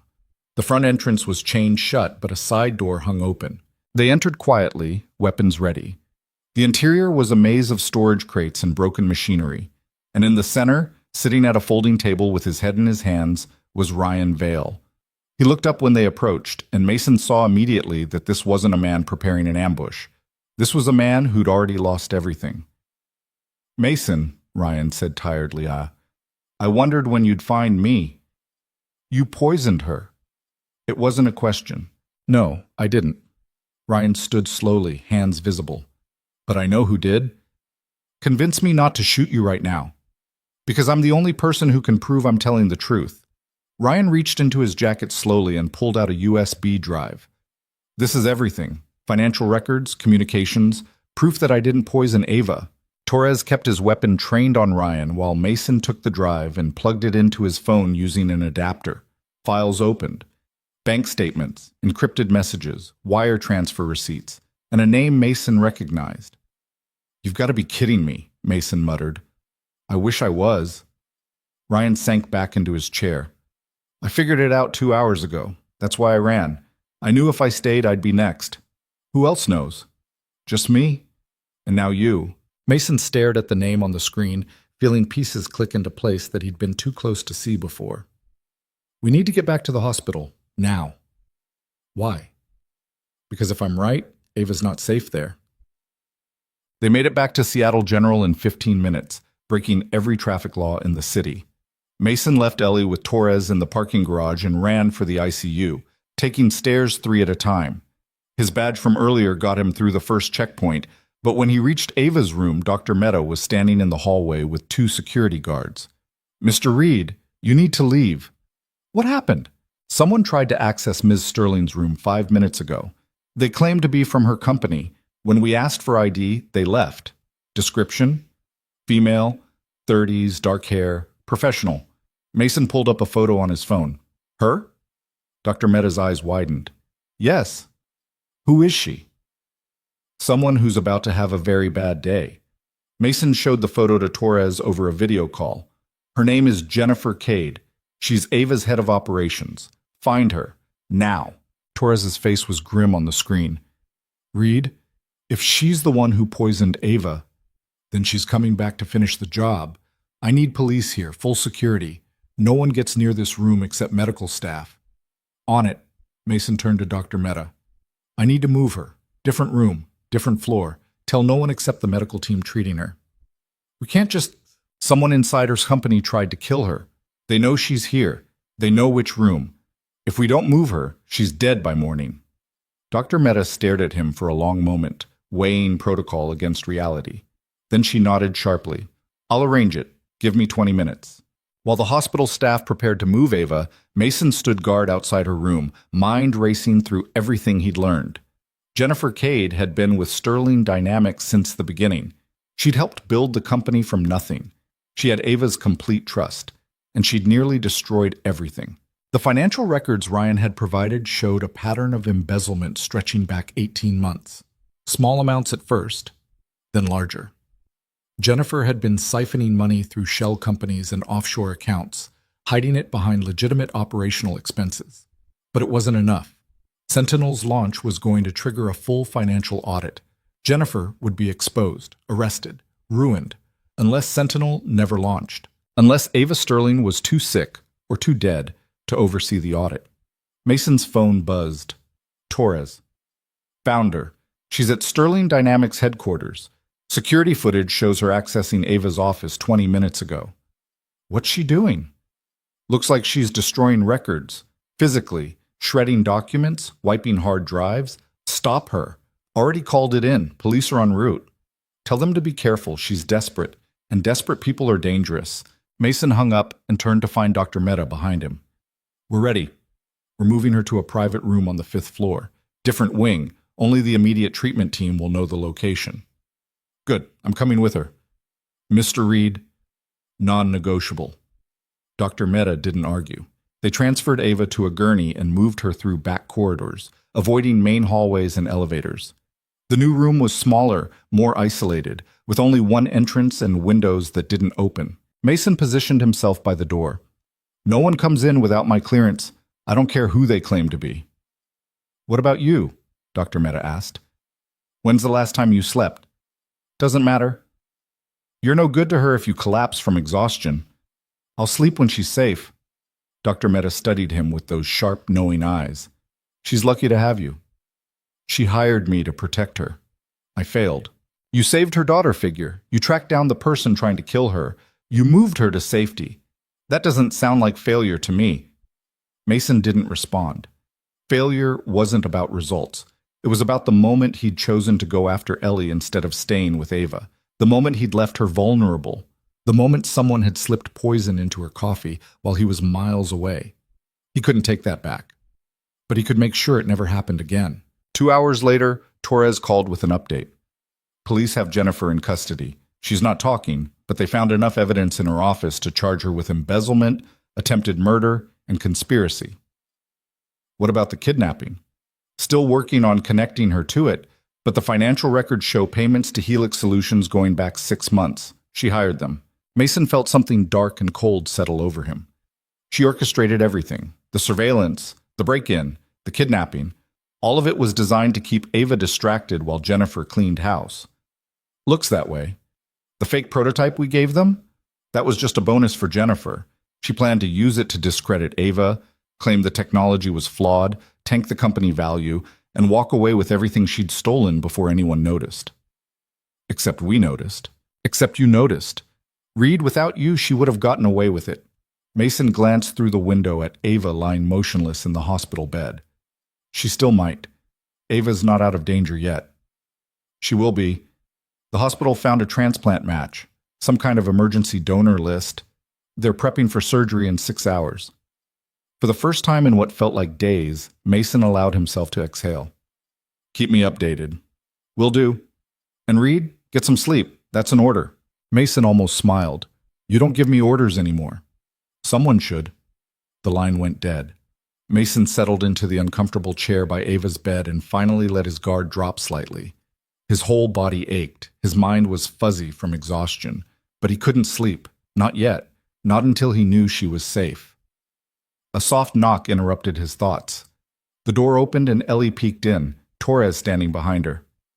Sorry, Torres said. She wouldn't stop asking. Ellie ran to Mason and climbed into his lap, something she hadn't done in months. Is Ms. Sterling going to be okay? The doctors think so. She's having surgery in a few hours. Can I stay with you? Yeah, you can stay. They sat together in the quiet room, listening to the machines breathe for Ava, and Ellie eventually fell asleep against Mason's chest. Torres took up position by the door, giving Mason a nod that said he'd stand watch. And for the first time since this nightmare began, Mason let his eyes close. He dreamed of his wife, of the mission that took her life, of carrying Ellie away from that world, promising himself he'd never go back. But here he was, back in the darkness, back in the violence, back in a world where the people he cared about got hurt because of choices he made. When he woke, it was dawn. Ellie was still asleep in his arms. Torres was gone, replaced by a uniformed police officer who nodded respectfully when Mason looked up. And in the bed, Ava's eyes were open. She was staring at him, breathing tube removed, looking weak and confused, but alive. Mason carefully shifted Ellie aside and moved to the bed. "Hey!" Ava's voice was barely a whisper. "Ellie?" "She's safe. Right here." Ava's eyes welled with tears. "I thought they said she was taken. I got her back. She's okay. And you?" "I'm fine." Ava reached out with a shaking hand and touched his face, like she needed to make sure he was real. "You look terrible." Mason caught her hand gently. "You don't look so great yourself." "What happened?" "Someone poisoned you. Jennifer." Ava's face crumpled. "Jennifer. But we built this company together." "I know. I'm sorry." "Is she?" "In custody. It's over, Ava. She can't hurt you anymore." Ava closed her eyes, and tears slipped down her cheeks. "I trusted her. I trusted everyone. And they all... Not everyone. Ryan helped us. He's the one who found the evidence against Jennifer. Ryan's not... He made mistakes, but he came through when it mattered." Ava was quiet for a long time. Then, "You saved Ellie." "Yeah. And then you came back for me." "Of course I did." "Why?" Mason hesitated. The honest answer was complicated. The honest answer involved feelings he hadn't wanted to acknowledge. The honest answer was that somewhere between the painted rocks and the midnight conversations and watching Ava fight to hold her world together, she'd stopped being just a client. "Because someone had to," he said finally. Ava opened her eyes and looked at him with something raw and vulnerable. "That's not why." "Ava, tell me the truth, please." Mason held her gaze, and for once, he didn't hide behind professional distance. "Because the thought of losing you scared me more than anything I've faced in 6 years. Because Ellie would have been devastated. Because He stopped, searching for words. "Because you matter. To both of us." Ava's breath caught. "Mason, don't. You don't have to say anything. Just focus on getting better." "But I want to say something." "Then say it later, when you're not full of hospital drugs and barely conscious." Ava smiled faintly. "You're bossy. You're difficult. We make a good team." "Yeah, we do." Dr. Mehta entered then, breaking the moment. "Ms. Sterling, good to see you awake. We need to prep you for surgery." Ava gripped Mason's hand tighter. "Will you be here when I wake up?" "I'm not going anywhere." "Promise?" "Promise." They wheeled Ava away towards surgery, and Mason stood in the empty room feeling like he'd just fought a war and barely survived. Ellie woke up then, rubbing her eyes. "Where's Miss Sterling?" "Surgery. She's going to be okay." "Are we going home after?" Mason looked at his daughter, this small, brave person who'd been through hell and was still standing. "I don't know, kiddo. I don't know what happens next." "Will Ms. Sterling want us to stay?" "I think so, maybe." "Do you want to stay?" The question hung in the air between them, heavy with implications Mason wasn't ready to face. Did he want to stay? Did he want to keep living in Ava's world, close to danger, close to a past he'd spent 6 years running from? Or did he want to go back to their quiet life, where the biggest threat was traffic and the worst pain was Ellie's scraped knees? "I don't know," Mason admitted, "but we'll figure it out, together." Ellie nodded solemnly. "Okay. Can we get breakfast while we wait?" "Yeah, we can get breakfast." They left the hospital room hand in hand, and Mason tried not to think about what came next. About Jennifer facing trial, about Ryan trying to rebuild his life, about Sterling Dynamics recovering from betrayal, about Ava waking up from surgery and asking him to stay, about whether he was strong enough to say yes, or brave enough to say no. The hospital cafeteria smelled like burnt coffee and institutional scrambled eggs. Mason sat across from Ellie at a corner table, watching her push food around her plate without eating. She'd been quiet since they left Ava's room, which wasn't like her. Ellie was many things, but quiet wasn't usually one of them. "You okay?" Mason asked. "Yeah." "You're lying." Ellie set down her fork. "Are we going to leave after Ms. Sterling gets better?" "I don't know yet." "But you're thinking about it." Mason sighed. His daughter was too perceptive for her own good. "Yeah, I'm thinking about it." "Why?" "Because this isn't our life, Ellie. This whole thing, the penthouse, the danger, the violence, that's not what I wanted for us. But Ms. Sterling needs you. She needs protection. I can hire someone else to do that." "That's not what I meant." Ellie looked at him with those gray eyes that saw too much. "She needs you specifically, and I think you need her too." Mason opened his mouth to argue, then stopped. Because Ellie wasn't wrong. Somewhere in the past 3 weeks, Ava had become more than a job. She'd become someone he thought about when he woke up. Someone whose laugh made his chest feel lighter. Someone who looked at Ellie like she was precious instead of inconvenient.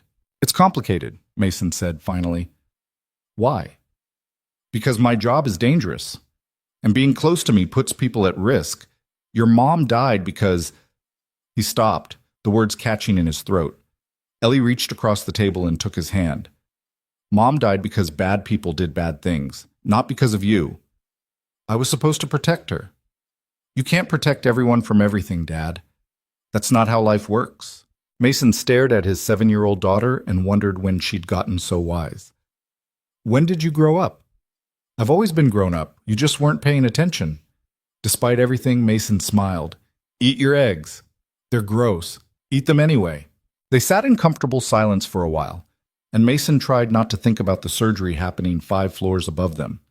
Tried not to imagine what would happen if something went wrong. Tried not to picture walking into that room and finding Ava's bed empty.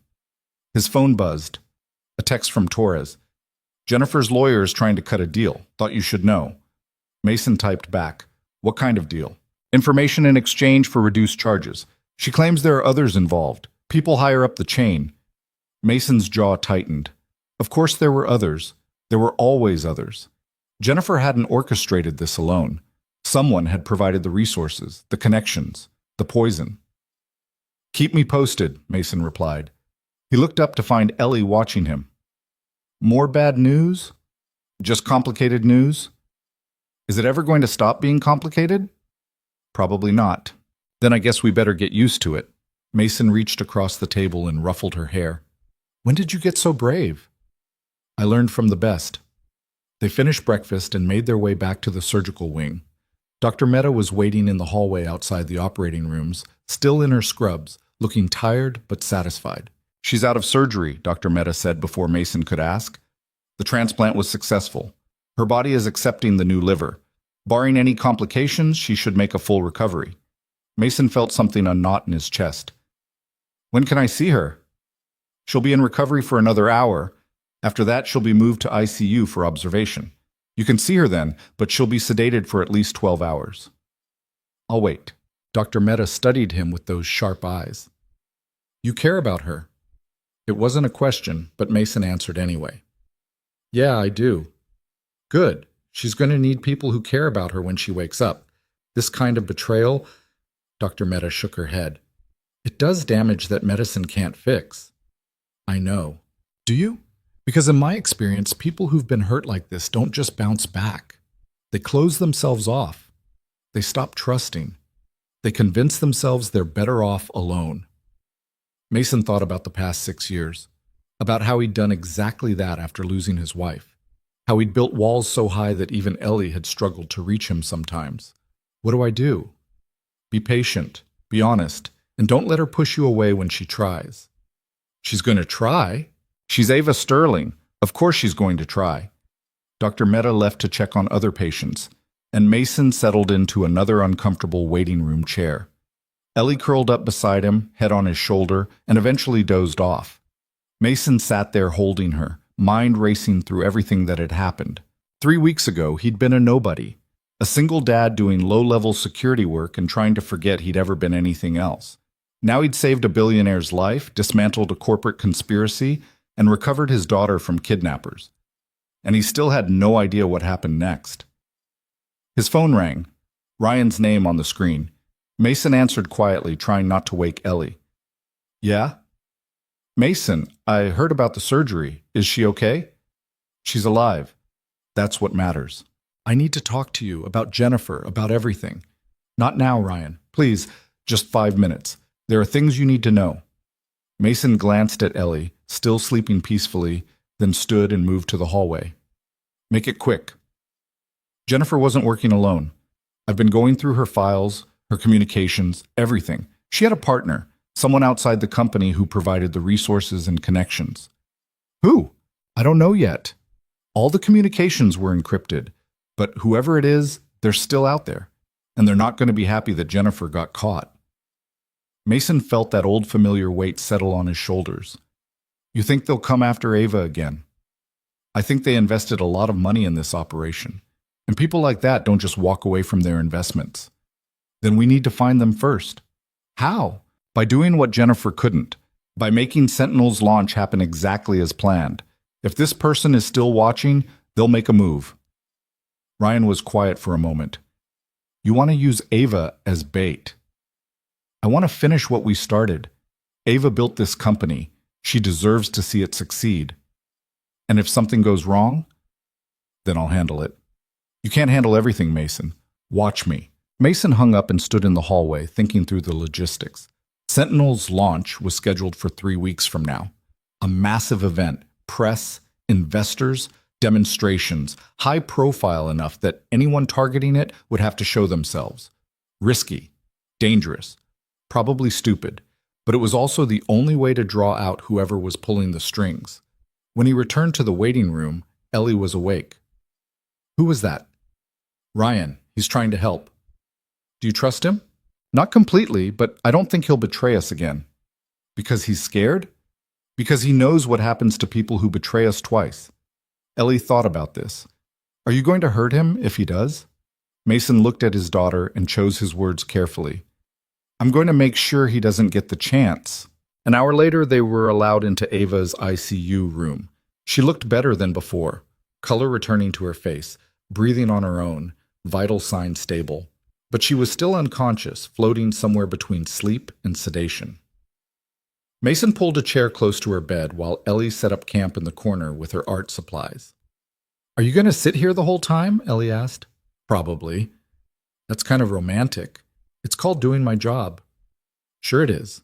Mason ignored her and focused on Ava, on the rise and fall of her chest, on the steady beep of the heart monitor, on the fact that she was alive and breathing and safe. For now. Hours passed. Nurses came and went. Dr. Mehta checked in twice. Torres called with updates on Jennifer's interrogation. She was talking, but only in circles, protecting whoever had hired her. And Mason sat there, keeping watch, while Ellie drew pictures of dragons and hospitals and families that didn't quite look like theirs, but close enough. It was almost midnight when Ava's eyes finally opened. She blinked slowly, disoriented, trying to focus on the room. Mason stood and moved closer. Hey, you're okay. You're in the hospital. The surgery went well. Ava's voice was rough, barely audible. Water. Mason helped her drink through a straw, supporting her head gently. Small sips. She drank, then fell back against the pillow, exhausted from the minimal effort. How long? 12 hours since surgery, 3 days since Jennifer poisoned you. Ava's face clouded. Jennifer, right. I keep hoping that part was a nightmare. I wish it was. Is she in custody, facing a lot of charges? Ryan's been cooperating with the investigation. Ryan, Ava closed her eyes. I trusted both of them. I'm an idiot. You're not an idiot. You're someone who believed in people. That's different. It feels the same right now. Mason pulled his chair closer. Jennifer made her choices, so did Ryan. Neither of them are your fault. Then why does it feel like they are? Because you care. Because you built something worth stealing. Because you're human, and humans take betrayal personally. Ava opened her eyes and looked at him. When did you get so wise? I'm not wise. I'm just old and tired. You're 32. Like I said, old and tired. Ava almost smiled. Then her expression shifted to something more serious. Ellie, is she... Right here. Mason gestured to the corner where Ellie had fallen asleep in her chair, sketchpad on her lap. She's been worried about you. She barely knows me. Doesn't matter. She cares about you anyway. Ava stared at Ellie's sleeping form, and something in her face cracked open. She's special. Yeah, she is. Like her dad. Mason didn't know what to say to that, so he said nothing. They sat in silence for a while, listening to machines beep and the city hum beyond the windows. Finally, Ava spoke again. What happens now? You recover. You heal. You decide what comes next. What about Sterling Dynamics? Ryan's been holding things together. The board knows about Jennifer. They're being supportive, apparently. They're probably trying to figure out how to push me out. They can try, doesn't mean they'll succeed. Ava looked at him. You have a lot of faith in me. You've earned it. Have I? Because from where I'm lying, I got poisoned by my own employee, nearly died, and almost lost my company. But you didn't. You're still here, still fighting. That counts for something. Ava was quiet for a long moment, then, I want to move forward with Sentinel's launch. Exactly as planned. Mason had expected this, but hearing her say it still made his chest tight. You're not strong enough yet. I will be in 3 weeks. Ava, whoever tried to destroy me is still out there. Jennifer had a partner, someone with resources and connections. If we don't move forward, they'll just try again. Different method, different target. I can't live like that. So instead you want to paint a target on yourself and dare them to shoot? I want to finish what I started. I want to show everyone that I'm not broken, that Sterling Dynamics isn't broken, and I want to catch whoever tried to kill me. Mason studied her face, the determination there, the fire that hadn't been extinguished by poison or betrayal or near death. This was the woman who'd built $1 billion company from nothing. This was the woman who refused to be a victim. Okay, Mason said. We do it, but on my terms, my security protocols, my people, no arguments. Deal. And if I say it's too dangerous, we pull the plug. Ava hesitated. Fine. I mean it, Ava. Your life isn't worth a product launch. Maybe not to you, but to me. This company is my life. It's everything I've built. I'm not letting anyone take it from me. Mason wanted to argue, wanted to tell her that she was more than her company, that her life had value beyond quarterly earnings and investor presentations. But he could see in her eyes that she wouldn't hear it. Not yet. Maybe not ever. Get some rest, he said instead. We'll figure out the details tomorrow. Ava nodded and closed her eyes, exhaustion pulling her back under. Mason sat there watching her breathe and tried not to think about all the ways this could go wrong. The next 2 weeks were a blur of planning and preparation. Ava recovered faster than anyone expected, pushing herself through physical therapy and medical checkups with the same stubborn determination she applied to everything. Dr. Mehta wasn't happy about it, but even she had to admit that Ava was healing well. Mason assembled a security team unlike anything Sterling Dynamics had ever seen. Former operators, intelligence specialists, people who knew how to spot threats before they materialized. He mapped every inch of the launch venue, a converted warehouse in downtown Seattle that could hold 500 guests. He identified vulnerabilities, planned contingencies, prepared for every scenario he could imagine, and still, he knew it wouldn't be enough. Because the enemy was smart, patient, well-funded, and they'd already proven they could get close to Ava despite every precaution. Ryan worked around the clock to secure Sentinel's code, building in redundancies and fail-safes that would prevent anyone from stealing it during the launch. He looked thinner every time Mason saw him, dark circles under his eyes, hands shaking from too much coffee and not enough sleep. You need to rest, Mason told him one afternoon at Sterling Dynamics headquarters. I will. After the launch. You're going to collapse before then. Then I'll collapse after the demonstration. Ryan looked up from his computer, eyes bloodshot. I know you don't trust me. I don't blame you, but I'm not going to let Ava down again. Not this time. This isn't about redemption, Ryan. Isn't it? Because that's sure as hell what it feels like to me. Mason didn't argue. Everyone carried their own guilt. Ryan's just happened to be fresher than most. Ellie adjusted to the chaos better than Mason expected. She'd always been adaptable, but watching her navigate between hospital visits and security briefings and late-night strategy sessions made Mason realize his daughter was growing up faster than he'd wanted. One evening, she found him in the guest house, staring at blueprints of the launch venue. "You're worried." "A little. About the bad guys coming back?" "Yeah." Ellie climbed onto the couch beside him. "Are you going to let them hurt Ms. Sterling?" "No." "What if you can't stop them?" Mason looked at his daughter. "Then I'll die trying." Ellie was quiet for a moment. Then, "I don't want you to die. I don't plan to. But you might." Mason set down the blueprints and pulled Ellie close. "Yeah, I might. This job is dangerous. The people we're dealing with are dangerous. But I'm good at what I do. And I'm going to do everything in my power to keep all of us safe." "But you can't promise." "No, I can't promise." Ellie hugged him tighter. "I'm scared." "Me too, kiddo. Me too." They sat there together while the city lights flickered beyond the windows, and Mason tried not to think about all the ways he could fail the people he cared about. 3 days before the launch, Ava moved back into her penthouse. She was still weak, still recovering, but she refused to stay in the hospital any longer. Dr. Mehta discharged her with strict instructions about rest and medication and follow-up appointments that Ava nodded along to and probably wouldn't follow. Mason helped her settle back in, hyper-aware of how close they were standing, how his hand lingered on her arm when he helped her sit down, how she leaned into him just slightly, like she needed the support but wouldn't admit it. "Thank you," Ava said quietly. "For everything. For saving Ellie. For staying. For not giving up on me when you probably should have." "I wouldn't give up on you." "Why not?" Mason met her eyes. "Because you matter. To me. To Ellie.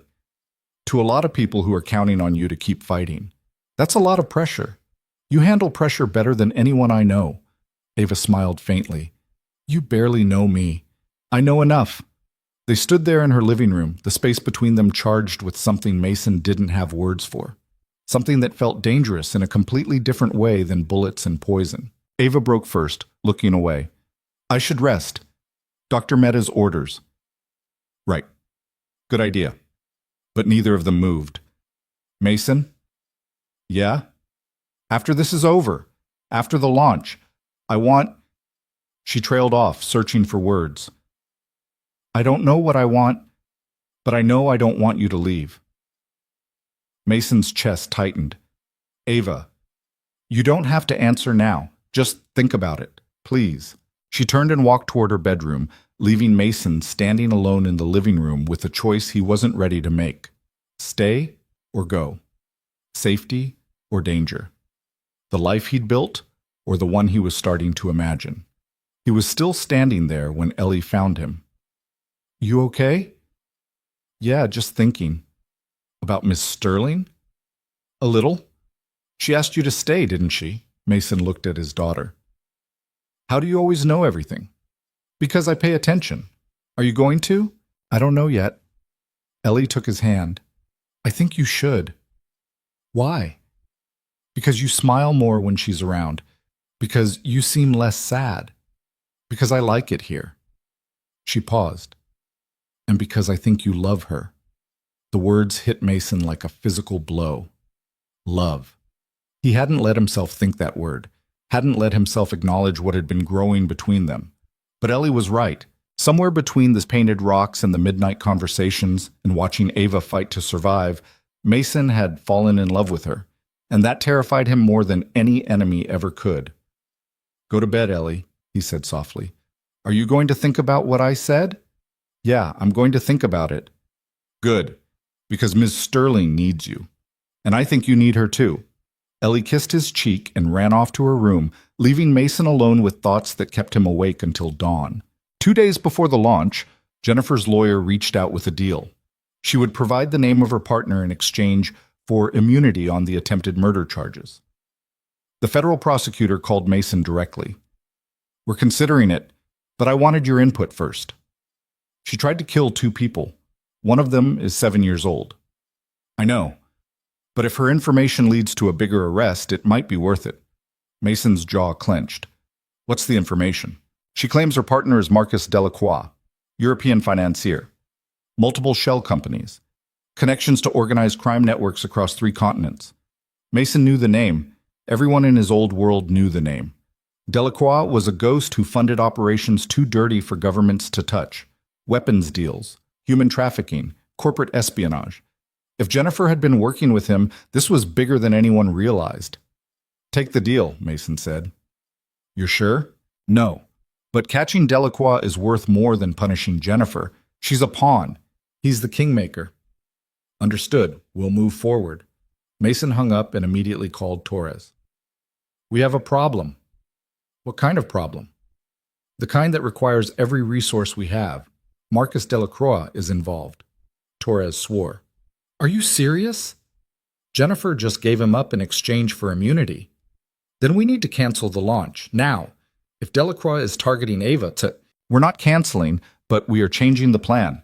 I need everyone on high alert, every exit covered, every face scanned, and I need you to reach out to our old contacts, anyone who has intel on Delacroix's operations.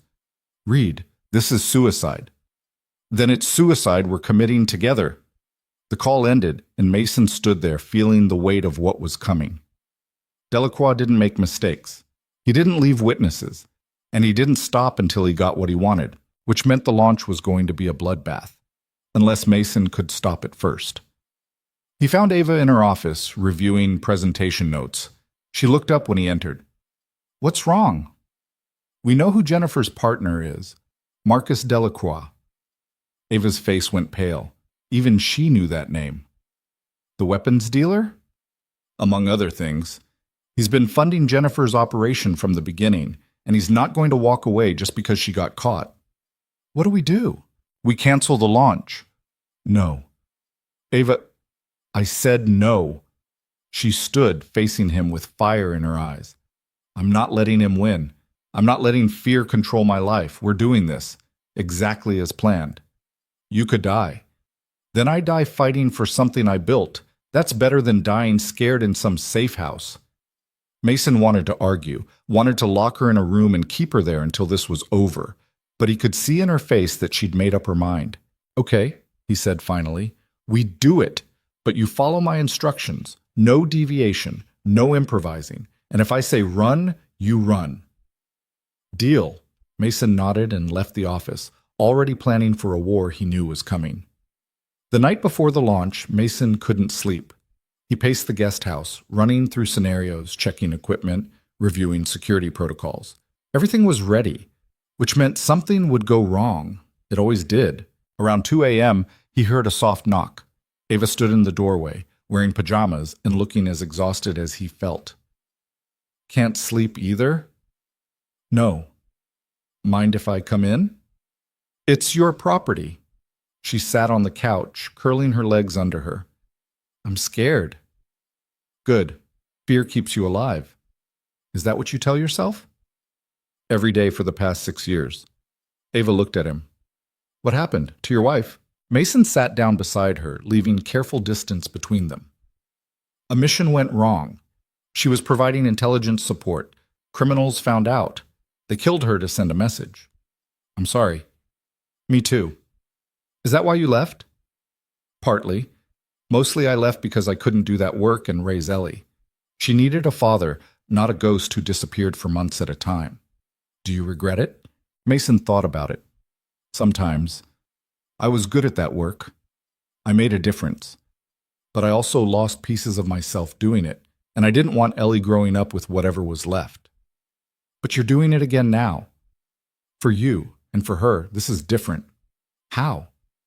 Because this time, I have something worth protecting. Last time, I was just existing, going through motions. This time, I'm fighting for people I actually care about. Ava's breath caught. Mason, you asked me to stay.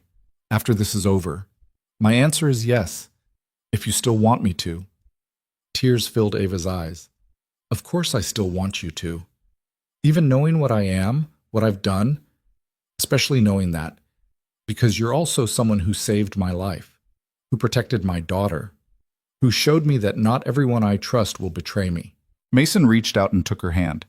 I can't promise I'll always keep you safe. I can't promise nothing bad will ever happen.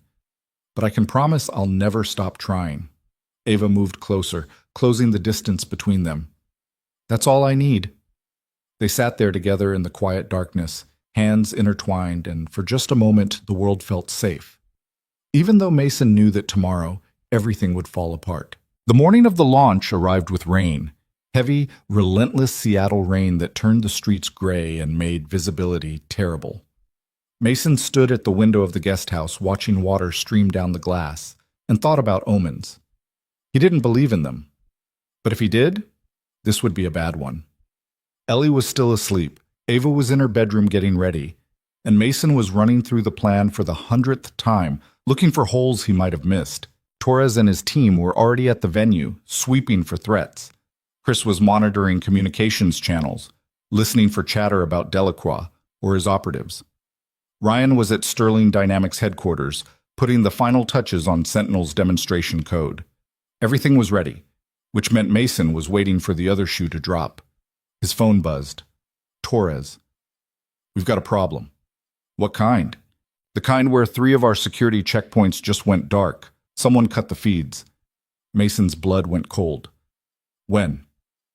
2 minutes ago. I've got teams responding, but whoever did this knew exactly where to hit. Pull Ava out, now. We're not doing this.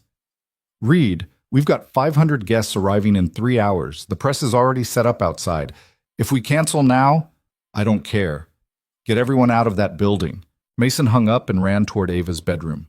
He knocked once, then pushed the door open without waiting for permission. Ava stood in front of her mirror halfway through putting on earrings, wearing a sharp black suit that made her look like she was preparing for battle instead of a product launch. We're canceling, Mason said. What? No, we just talked about this. Someone just disabled our security systems at the venue. This is Delacroix making his move. We need to get you somewhere safe. Mason, I am not running away. This isn't running. This is staying alive long enough to fight another day. Ava turned to face him, jaw set. If we cancel now, everyone will know something's wrong. The investors will panic. The board will use it as an excuse to push me out. Sterling Dynamics will collapse. Better a collapsed company than a dead CEO. Not to me. They stared at each other, locked in a familiar battle of wills. Mason saw the determination in her eyes, the refusal to back down, the same stubborn fire that had built a billion-dollar empire, and he knew she wasn't going to listen. Fine, he said, but we do it my way. You don't go near that venue until I've personally cleared every inch of it. You stay with me at all times, and the second I say it's not safe, we leave. No arguments. Agreed. I mean it, Ava. One sign of danger and we're gone. I understand. Mason wanted to believe her, but he'd learned over the past month that Ava Sterling didn't always do what was safest. She did what she thought was right, and those weren't always the same thing. An hour later, they were in Mason's car heading toward the venue. Ellie strapped into the back seat with strict instructions to stay in the vehicle no matter what happened. Rain hammered against the windshield, and traffic moved like sludge through downtown Seattle. Tell me about Delacroix, Ava said quietly. Mason kept his eyes on the road. What do you want to know? How dangerous is he? On a scale of 1 to 10? 15. He's smart, patient, and completely ruthless. He doesn't make emotional decisions. He doesn't get his hands dirty. He hires people to do the work and stays 5 layers removed from any evidence. How do you stop someone like that? You don't. You survive them, and you hope they lose interest before they kill you. Ava was quiet for a moment. That's comforting. You asked. I did. She looked out the window at the rain-soaked city. Do you think he's here? In Seattle? No, he'll be somewhere untouchable. Europe, probably. Maybe Asia. He'll watch what happens from a distance and adjust his plans accordingly. So even if we catch his people today, he walks away. Yeah, he walks away. That's not justice. No, it's not. But it's reality. They pulled into the underground parking garage beneath the venue. Torres was waiting, looking tense. We restored the security feeds. Whoever cut them left no trace. Could have been a glitch. Could have been a test run. We can't tell. What's your gut say? Mason asked. My gut says this is a trap, and we should all go home. Noted. But we're doing it anyway. Torres sighed. Then let's at least make it hard for them. I've repositioned teams to cover the gaps, added extra checkpoints at every entrance. Anyone who comes through those doors is getting scanned 6 ways from Sunday. Good. What about the roof? Snipers in position, 2 teams, overlapping fields of fire. And the service entrances? Locked down. Nobody gets in without clearance from me personally. Mason nodded. It wasn't perfect, but it was as good as they were going to get. Okay, let's do this. They made their way into the building through a secure corridor. The venue had been transformed overnight. Sleek displays, dramatic lighting, hundreds of chairs arranged in neat rows facing a stage where Ava would demonstrate Sentinel to the world. It looked professional, expensive, important. It looked like a killing floor. Mason positioned Ellie in a back office with one of Torres's most trusted team members, a former Secret Service agent named Sarah, who looked like she could bench press a truck. You stay here, Mason told Ellie. You don't leave this room. You don't open the door for anyone except me or Sarah, understood? What if something bad happens? Then Sarah gets you out through the emergency exit and takes you somewhere safe. Ellie hugged him tight. Be careful, Dad. Always am, kiddo. He left her there, hating himself for putting her anywhere near this situation, and joined Ava backstage. She was reviewing her notes, but her hands were shaking slightly. You okay? Mason asked. No, I'm terrified, but I'm doing it anyway. That's called courage. Or stupidity. Sometimes they're the same thing. Ava almost smiled. Then the stage manager appeared, headset on, clipboard in hand. Miss Sterling, we're ready whenever you are. Guests are seated. Press is in position. We go live in 5 minutes. Ava took a deep breath and nodded. Let's do this. Mason followed her to the wings, staying close enough to reach her in 2 steps if necessary. From here, he could see the audience. Investors in expensive suits, tech journalists with cameras, industry executives who'd flown in from around the world. 500 potential witnesses. Or 500 potential targets. Ava walked onto the stage to applause, and Mason's entire body went on high alert. He scanned faces, watched for movement, looked for anything out of place. Ava began her presentation, and she was brilliant, confident, articulate, every inch the visionary CEO the world expected her to be. She talked about Sentinel's capabilities, about the future of cybersecurity, about building systems that protected people instead of exploiting them. And Mason watched the crowd, waiting for the attack he knew was coming. It came 20 minutes into the presentation. A server crashed, then another. The demonstration screens went black. Ava paused, looking confused, and Mason's hand went to the weapon concealed under his jacket. Technical difficulties, Ava said smoothly to the audience. Give us just a moment. Ryan's voice crackled in Mason's earpiece. Someone's inside our system. They're trying to access Sentinel's core code.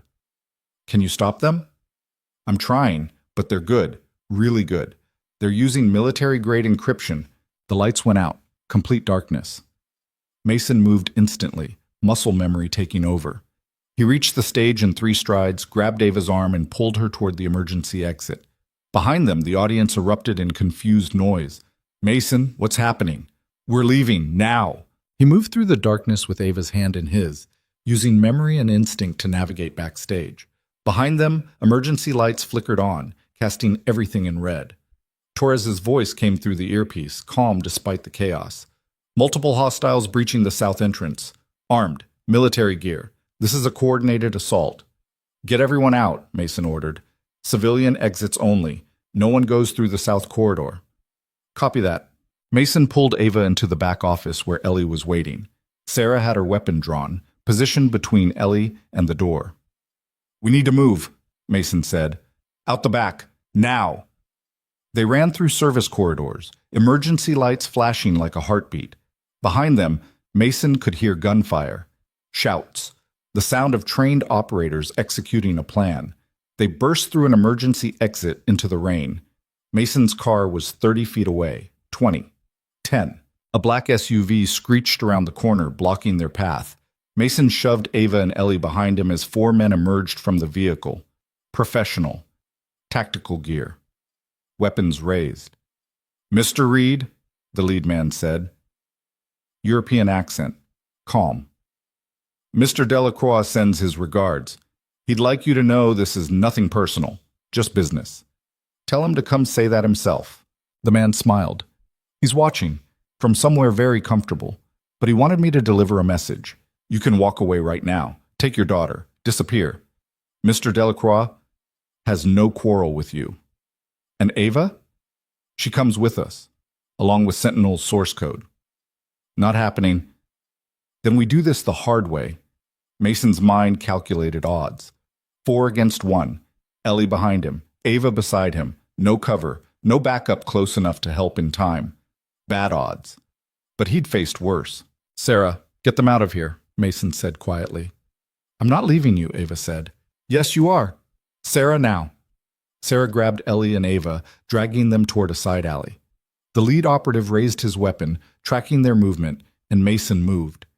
He'd spent 6 years trying to forget the skills that kept him alive in the darkest corners of the world. But some things were like breathing. You didn't forget. You just stopped doing them for a while. Mason closed the distance before the operative could fire, disarming him with brutal efficiency. The other 3 opened fire, but Mason was already moving, using their leader as a shield, dropping him and taking his weapon in one fluid motion. The next 10 seconds were violence without thought, pure instinct. Mason had been designed to do this, trained to be a weapon that looked like a man, and for a long time he'd hated that part of himself. But right now, it was the only thing keeping his family alive. When it was over, all 4 operatives were down. Mason stood there in the rain, chest heaving, weapon in hand, and felt nothing, no satisfaction, no guilt, just the cold certainty that this wasn't finished. Torres appeared from the building, weapon drawn. Jesus, Reed, you good? Fine, get everyone clear, this isn't over. The hostiles inside are retreating, we've got local PD on the way. What about Delacroix's people? These are the only ones we've found so far. Mason looked down at the bodies, then at the building. Something was wrong. Delacroix didn't send 4 men to grab a target this valuable. This was too small, too sloppy. This was a distraction. Ryan, Mason said into his earpiece, where are you? No response. Ryan, answer me. Static. Mason ran back into the building, leaving Torres to secure the scene. He found the tech booth where Ryan had been coordinating systems. The door was open, equipment smashed, and Ryan was gone. On the main monitor, a message. Thank you for Sentinel. Regards, MD. Mason felt ice flood his veins. They'd taken Ryan, and with him they'd taken everything he knew about Sentinel's architecture, its vulnerabilities, its deployment protocols. Delacroix had won. Mason found Ava in the parking garage, Sarah still standing guard. Ellie ran to him, and he caught her, holding tight. Dad, you're bleeding. Mason looked down. There was blood on his shirt, but he couldn't tell if it was his or someone else's. I'm okay. What happened? Ava asked. They took Ryan, and they got what they wanted. Ava's face went white. Sentinel? Everything, the source code, the architecture, all of it. Can Ryan resist? Can he? No, they'll torture him until he gives them everything, and then they'll kill him. Mason said it flatly, without emotion, because that was the reality they were facing. Ava sank against the car. This is my fault. I should have canceled. You told me to cancel. This isn't on you. Delacroix would have found another way.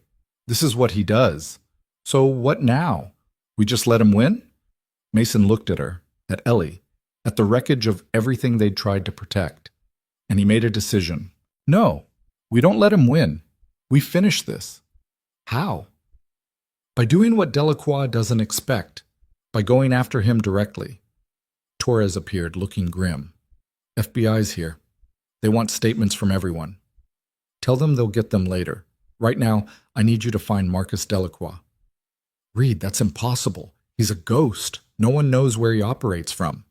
Someone knows. Jennifer gave up his name. She must know more. She's in federal custody. We can't just... Then we find someone who can. Mason pulled out his phone and scrolled through contacts he hadn't used in years. Names from his old life. People who operated in shadows and traded in secrets. He found one. David Chen. The same analyst who'd helped track Helix Solutions. I need a favor, Mason said when David answered. A big one. How big? Marcus Delacroix big. Silence on the other end. Then, you're insane. Probably. Can you find him? Finding him is easy. Getting to him is suicide. Let me worry about that part. David sighed. Give me 6 hours. Mason hung up and turned to Ava. I'm going after him. You and Ellie are going somewhere safe until this is over. No. Ava, I said no. He attacked my company. He tried to kill me. He took Ryan. This is my fight too. This isn't a boardroom negotiation. This is a war. Then teach me how to fight it. Mason stared at her, seeing the determination in her eyes, the same fire that had survived poison and betrayal and near death. You don't know what you're asking. I know exactly what I'm asking. I'm asking you to stop protecting me from the truth and start treating me like a partner. Mason looked at Ellie, then back at Ava. If I do this, there's no going back. You'll see things that will change you, and you can't unsee them. I'm already changed. Jennifer made sure of that. Now I want to make sure it meant something. Mason studied her face for a long moment. Then he nodded. Okay, but we do it smart. We do it careful. And we do it my way. Deal. 6 hours later, David called back with coordinates. A private estate outside Geneva. 40 acres. High walls. Private security. Marcus Delacroix's fortress. How sure are you? Mason asked. 95%. Financial records show he's been there for the past 3 weeks. Satellite imagery confirms increased security presence. He's there. How do I get in? You don't. Not alive, anyway. Reed, this is suicide. Even with your skills, you can't take down an entire security force.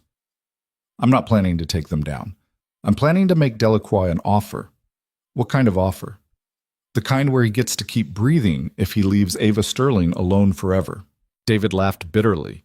You think he'll agree to that?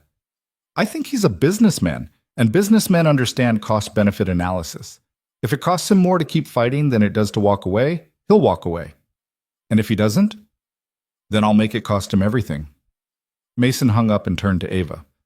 I'm leaving tonight. Torres will stay with you and Ellie. I'm coming with you. Absolutely not. Mason, this part I do alone. You stay here. You stay safe. And when I get back, we figure out what comes next. Ava grabbed his arm. What if you don't come back? Then Torres knows what to do. He'll keep you and Ellie safe. That's not good enough. It has to be. Mason pulled her close, feeling her shake against him. I'm coming back. I promise. Don't make promises you can't keep. I never do. He kissed her forehead, then went to find Ellie. She was in the guest house, drawing pictures like the world wasn't falling apart outside. Hey, kiddo. She looked up. You're leaving? Yeah, just for a little while. To fight the bad man? To talk to him. Will he listen? I'm going to make sure he does. Ellie set down her crayons and hugged him tight. Come back, Dad. I will, I promise. You keep promising, but Mom promised too, and she didn't come back. The words hit harder than any bullet. Mason knelt down to her level. You're right. I can't guarantee anything. Bad things happen. People break promises. But I'm going to fight with everything I have to keep this one, okay? Ellie nodded, tears streaming down her face. Okay. Mason held her until she stopped crying. Then he stood, grabbed his gear, and walked out into the night. The flight to Geneva took 11 hours. Mason used the time to plan, to prepare, to accept that he might not survive what was coming. He landed at dawn and took a rental car to the coordinates David had provided. The estate sat on a hillside overlooking Lake Geneva, all stone walls and manicured gardens, and the kind of wealth that bought silence. Mason parked a mile away and approached on foot, staying in the tree line. Security cameras covered every approach. Armed guards patrolled the perimeter. This wasn't a home. This was a fortress. Mason found a blind spot in the camera coverage and climbed the wall. He moved through the grounds like a ghost, avoiding patrols staying in shadows, until he reached the main house. Inside, he could hear voices, classical music playing softly, the sound of someone who felt completely safe in their own fortress. Mason disabled the security system using tools he'd acquired from old contacts. Then he walked through the front door like he owned the place. The house was beautiful. Art on every wall, marble floors, floor-to-ceiling windows overlooking the lake, and in the center of it all, sitting at a grand piano, was Marcus Delacroix. He was smaller than Mason expected. Late 50s, silver hair, expensive suit. He didn't look like a monster. He looked like someone's grandfather. Delacroix finished the piece he was playing before acknowledging Mason's presence. "Mr. Reed, I was wondering when you'd arrive. You were expecting me? Of course. You're predictable. A man with something to protect will always take the fight to the enemy rather than wait for the enemy to come to him." Delacroix stood, smiling. "Coffee? I have an excellent Ethiopian blend." "I'm not here for coffee. No, you're here to threaten me, to make me understand that if I continue targeting Miss Sterling, there will be consequences." Delacroix poured himself a cup. "The problem, Mr. Reed, is that I don't respond well to threats." "Then respond to this. I have evidence linking you to 36 criminal operations across 4 continents. Murder, trafficking, arms dealing. I can put you in prison for the rest of your life." "No, you can't, because I have lawyers who will tie up any charges in court for decades, and I have friends in governments who will make sure those charges never stick. Friends can be turned, lawyers can be bought, and everyone has a pressure point." Delacroix sipped his coffee, studying Mason. "You're very confident for a man who's standing in my home surrounded by armed security. Your security didn't stop me from getting in here. What makes you think they'll stop me from getting out?" "Touché." Delacroix set down his cup. "So we've established that we're both dangerous men who could hurt each other. The question is, why should I walk away from a lucrative investment? Sterling Dynamics technology is worth billions. Ms. Sterling's death would create chaos that I could exploit. Why would I give that up because one angry father threatens me? Because I'm not threatening you. I'm offering you a choice. Walk away now, and you live. Keep coming after Ava Sterling, and I'll dedicate the rest of my life to destroying you. Not just your operations, not just your money, you. Everything you are, everyone you care about. I'll become the last thing you see before you go to sleep, and the first thing you think about when you wake up. I'll be your nightmare. And I won't stop until one of us is dead." Delacroix was quiet for a long moment. Then he laughed. "You know what's remarkable about you, Mr. Reed? You actually mean that. Most men bluff. But you? You'd actually do it. Try me." "I believe you would." Delacroix walked to the window, looking out at the lake. "The problem is I've already invested considerable resources in this operation. Walking away now would be expensive." "How expensive?" $8 million, give or take. Mason reached into his jacket and pulled out a phone. "I'm calling Ava Sterling right now. She'll transfer $10 million to whatever account you specify. In exchange, you drop all operations targeting her, Sterling Dynamics, and everyone associated with either." "You're serious?" "Completely." "And Ms. Sterling agreed to this?" "She'll agree when I tell her it's the price of staying alive." Delacroix turned, studying Mason with new interest. "You love her." "That's none of your business." "It is actually, because men in love are predictable. They make foolish choices. They take unnecessary risks, like flying across the world to confront a man who could have them killed with a phone call. So kill me. But understand that the moment you do, everything I have on you goes to every intelligence agency on the planet. You'll spend the rest of your life running." Delacroix smiled. "You've thought this through." "I've had time." "Very well. I accept your offer. $10 million, and I walk away. Ms. Sterling and her company are no longer of interest to me." Mason made the call. Ava answered immediately. "Mason, are you okay?" "I need you to transfer $10 million. I'll send you the account information." "What? Why?" "Because it's the price of ending this. Can you do it?" Silence. Then, "Yes, I can do it." "Do it now. And Ava, this ends everything. All of it." Delacroix walks away. We go home. It's over. "Okay, sending it now." Mason relayed the account information Delacroix provided. They waited in silence while the transfer processed. 5 minutes later, Delacroix's phone chimed.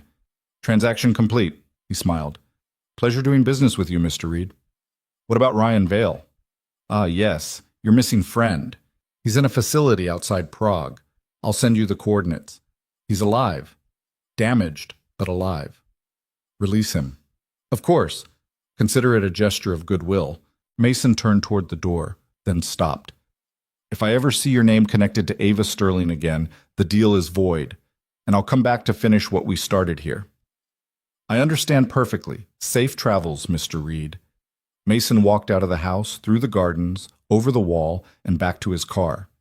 He didn't breathe normally until he was 30 miles away. Then he called Torres.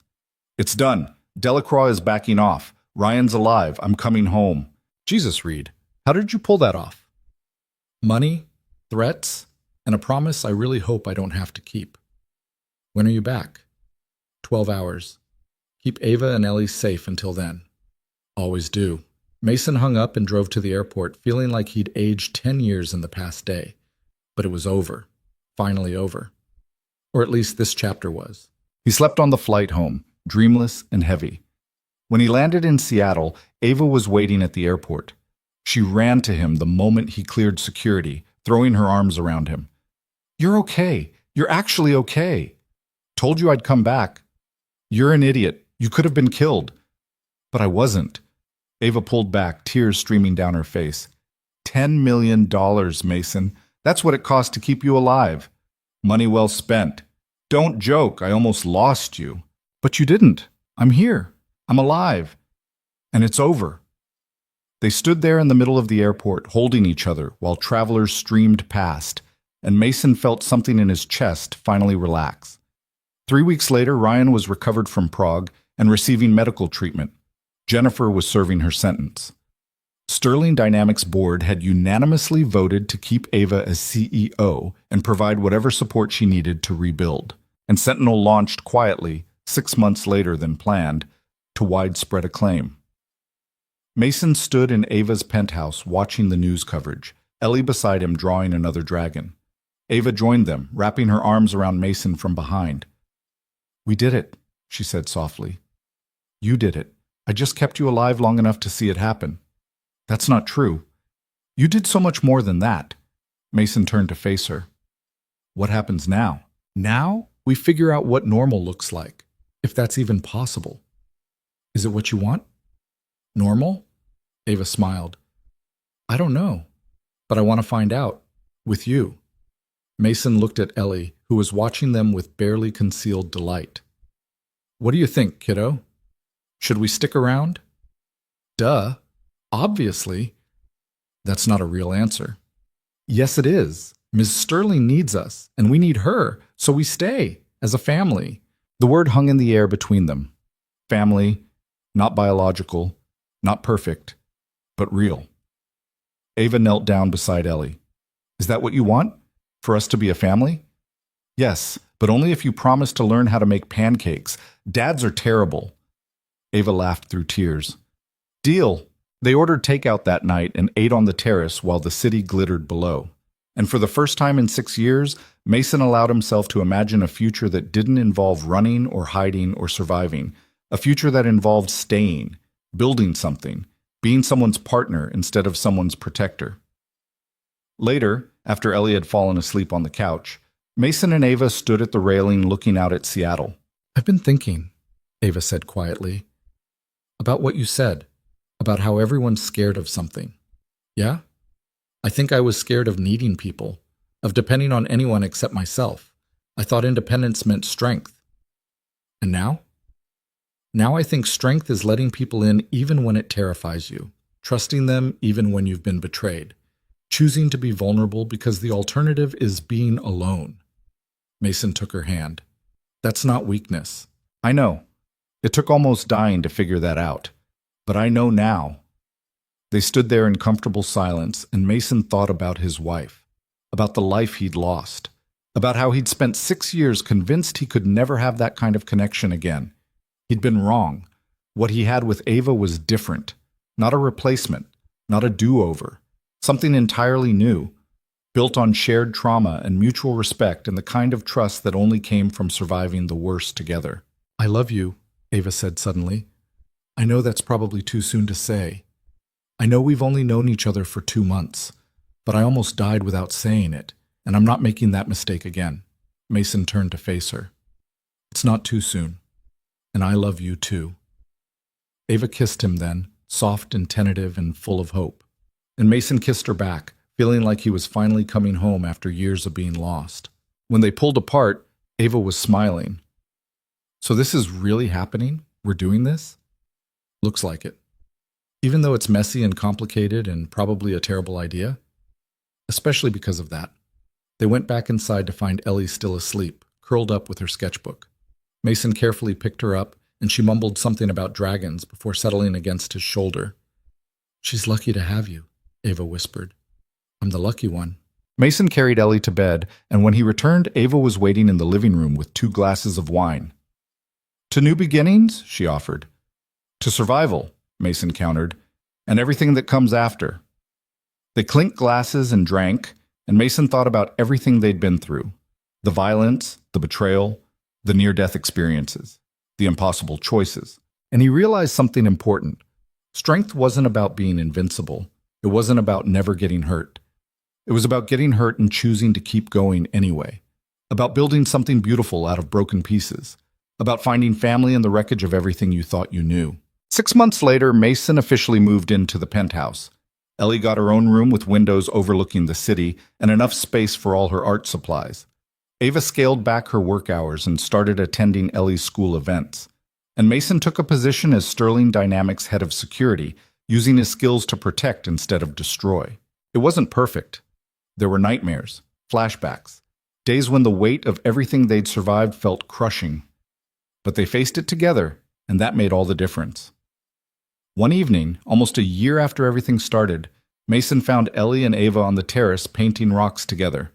Ava had gotten surprisingly good at it. "What are you making?" he asked. "A family," Ellie said, holding up 3 painted rocks, 1 large, 2 smaller. "This one's you, this one's me, and this one's Ava." "What about the 4th one?" Ellie grinned. "That's for later, when our family gets bigger." Mason and Ava exchanged glances. They hadn't talked about that possibility yet, but looking at the hope in Ellie's eyes, Mason thought maybe they should. "Later sounds good," Ava said softly. They sat together as the sun set over Seattle, 3 broken people who'd somehow formed something whole. And Mason realized that this quiet moment of peace with the people he loved, was worth more than every mission he'd ever completed, every enemy he'd ever defeated, every accolade he'd ever received. Because at the end of the day, success wasn't measured in victories or wealth or recognition. It was measured in the moments that took your breath away. In the people who made you believe life was worth fighting for. In the family you chose and the love you built from nothing but hope and stubborn determination. Mason had spent 6 years running from his past, convinced he could never have anything worth protecting again. He'd been wrong. What he had now wasn't despite everything he'd survived. It was because of it. The scars made him stronger. The losses made him appreciate what remained. The darkness made him fight harder for the light. And looking at Ava and Ellie, his family, imperfect and beautiful and real, Mason finally understood what his wife had tried to tell him the last time they spoke. That love wasn't about being fearless. It was about being afraid and choosing to love anyway. About building something worth protecting even when you knew how easily it could be taken away. That was the real courage, the real strength. Not in the violence or the victories, but in the quiet choice to keep your heart open even after it had been shattered. Mason Reed had been many things in his life. A soldier, a protector, a ghost, a single father trying to survive the wreckage of loss. But now, finally, he was something more important. He was someone who'd learned that the greatest act of bravery wasn't facing down enemies with guns. It was choosing vulnerability, choosing trust, choosing love even when every instinct screamed to protect yourself. And as he sat on that terrace with his daughter, and the woman who'd somehow become his future, Mason made himself a different kind of promise. Not about keeping them safe, because he knew now that safety was an illusion, but about showing up, about staying, about choosing them every single day, no matter how hard things got. Because that's what family meant. Not perfection, not protection, just presence, just love, just the stubborn refusal to give up on each other even when the world tried to tear you apart. And that, Mason thought, was the only victory that really mattered.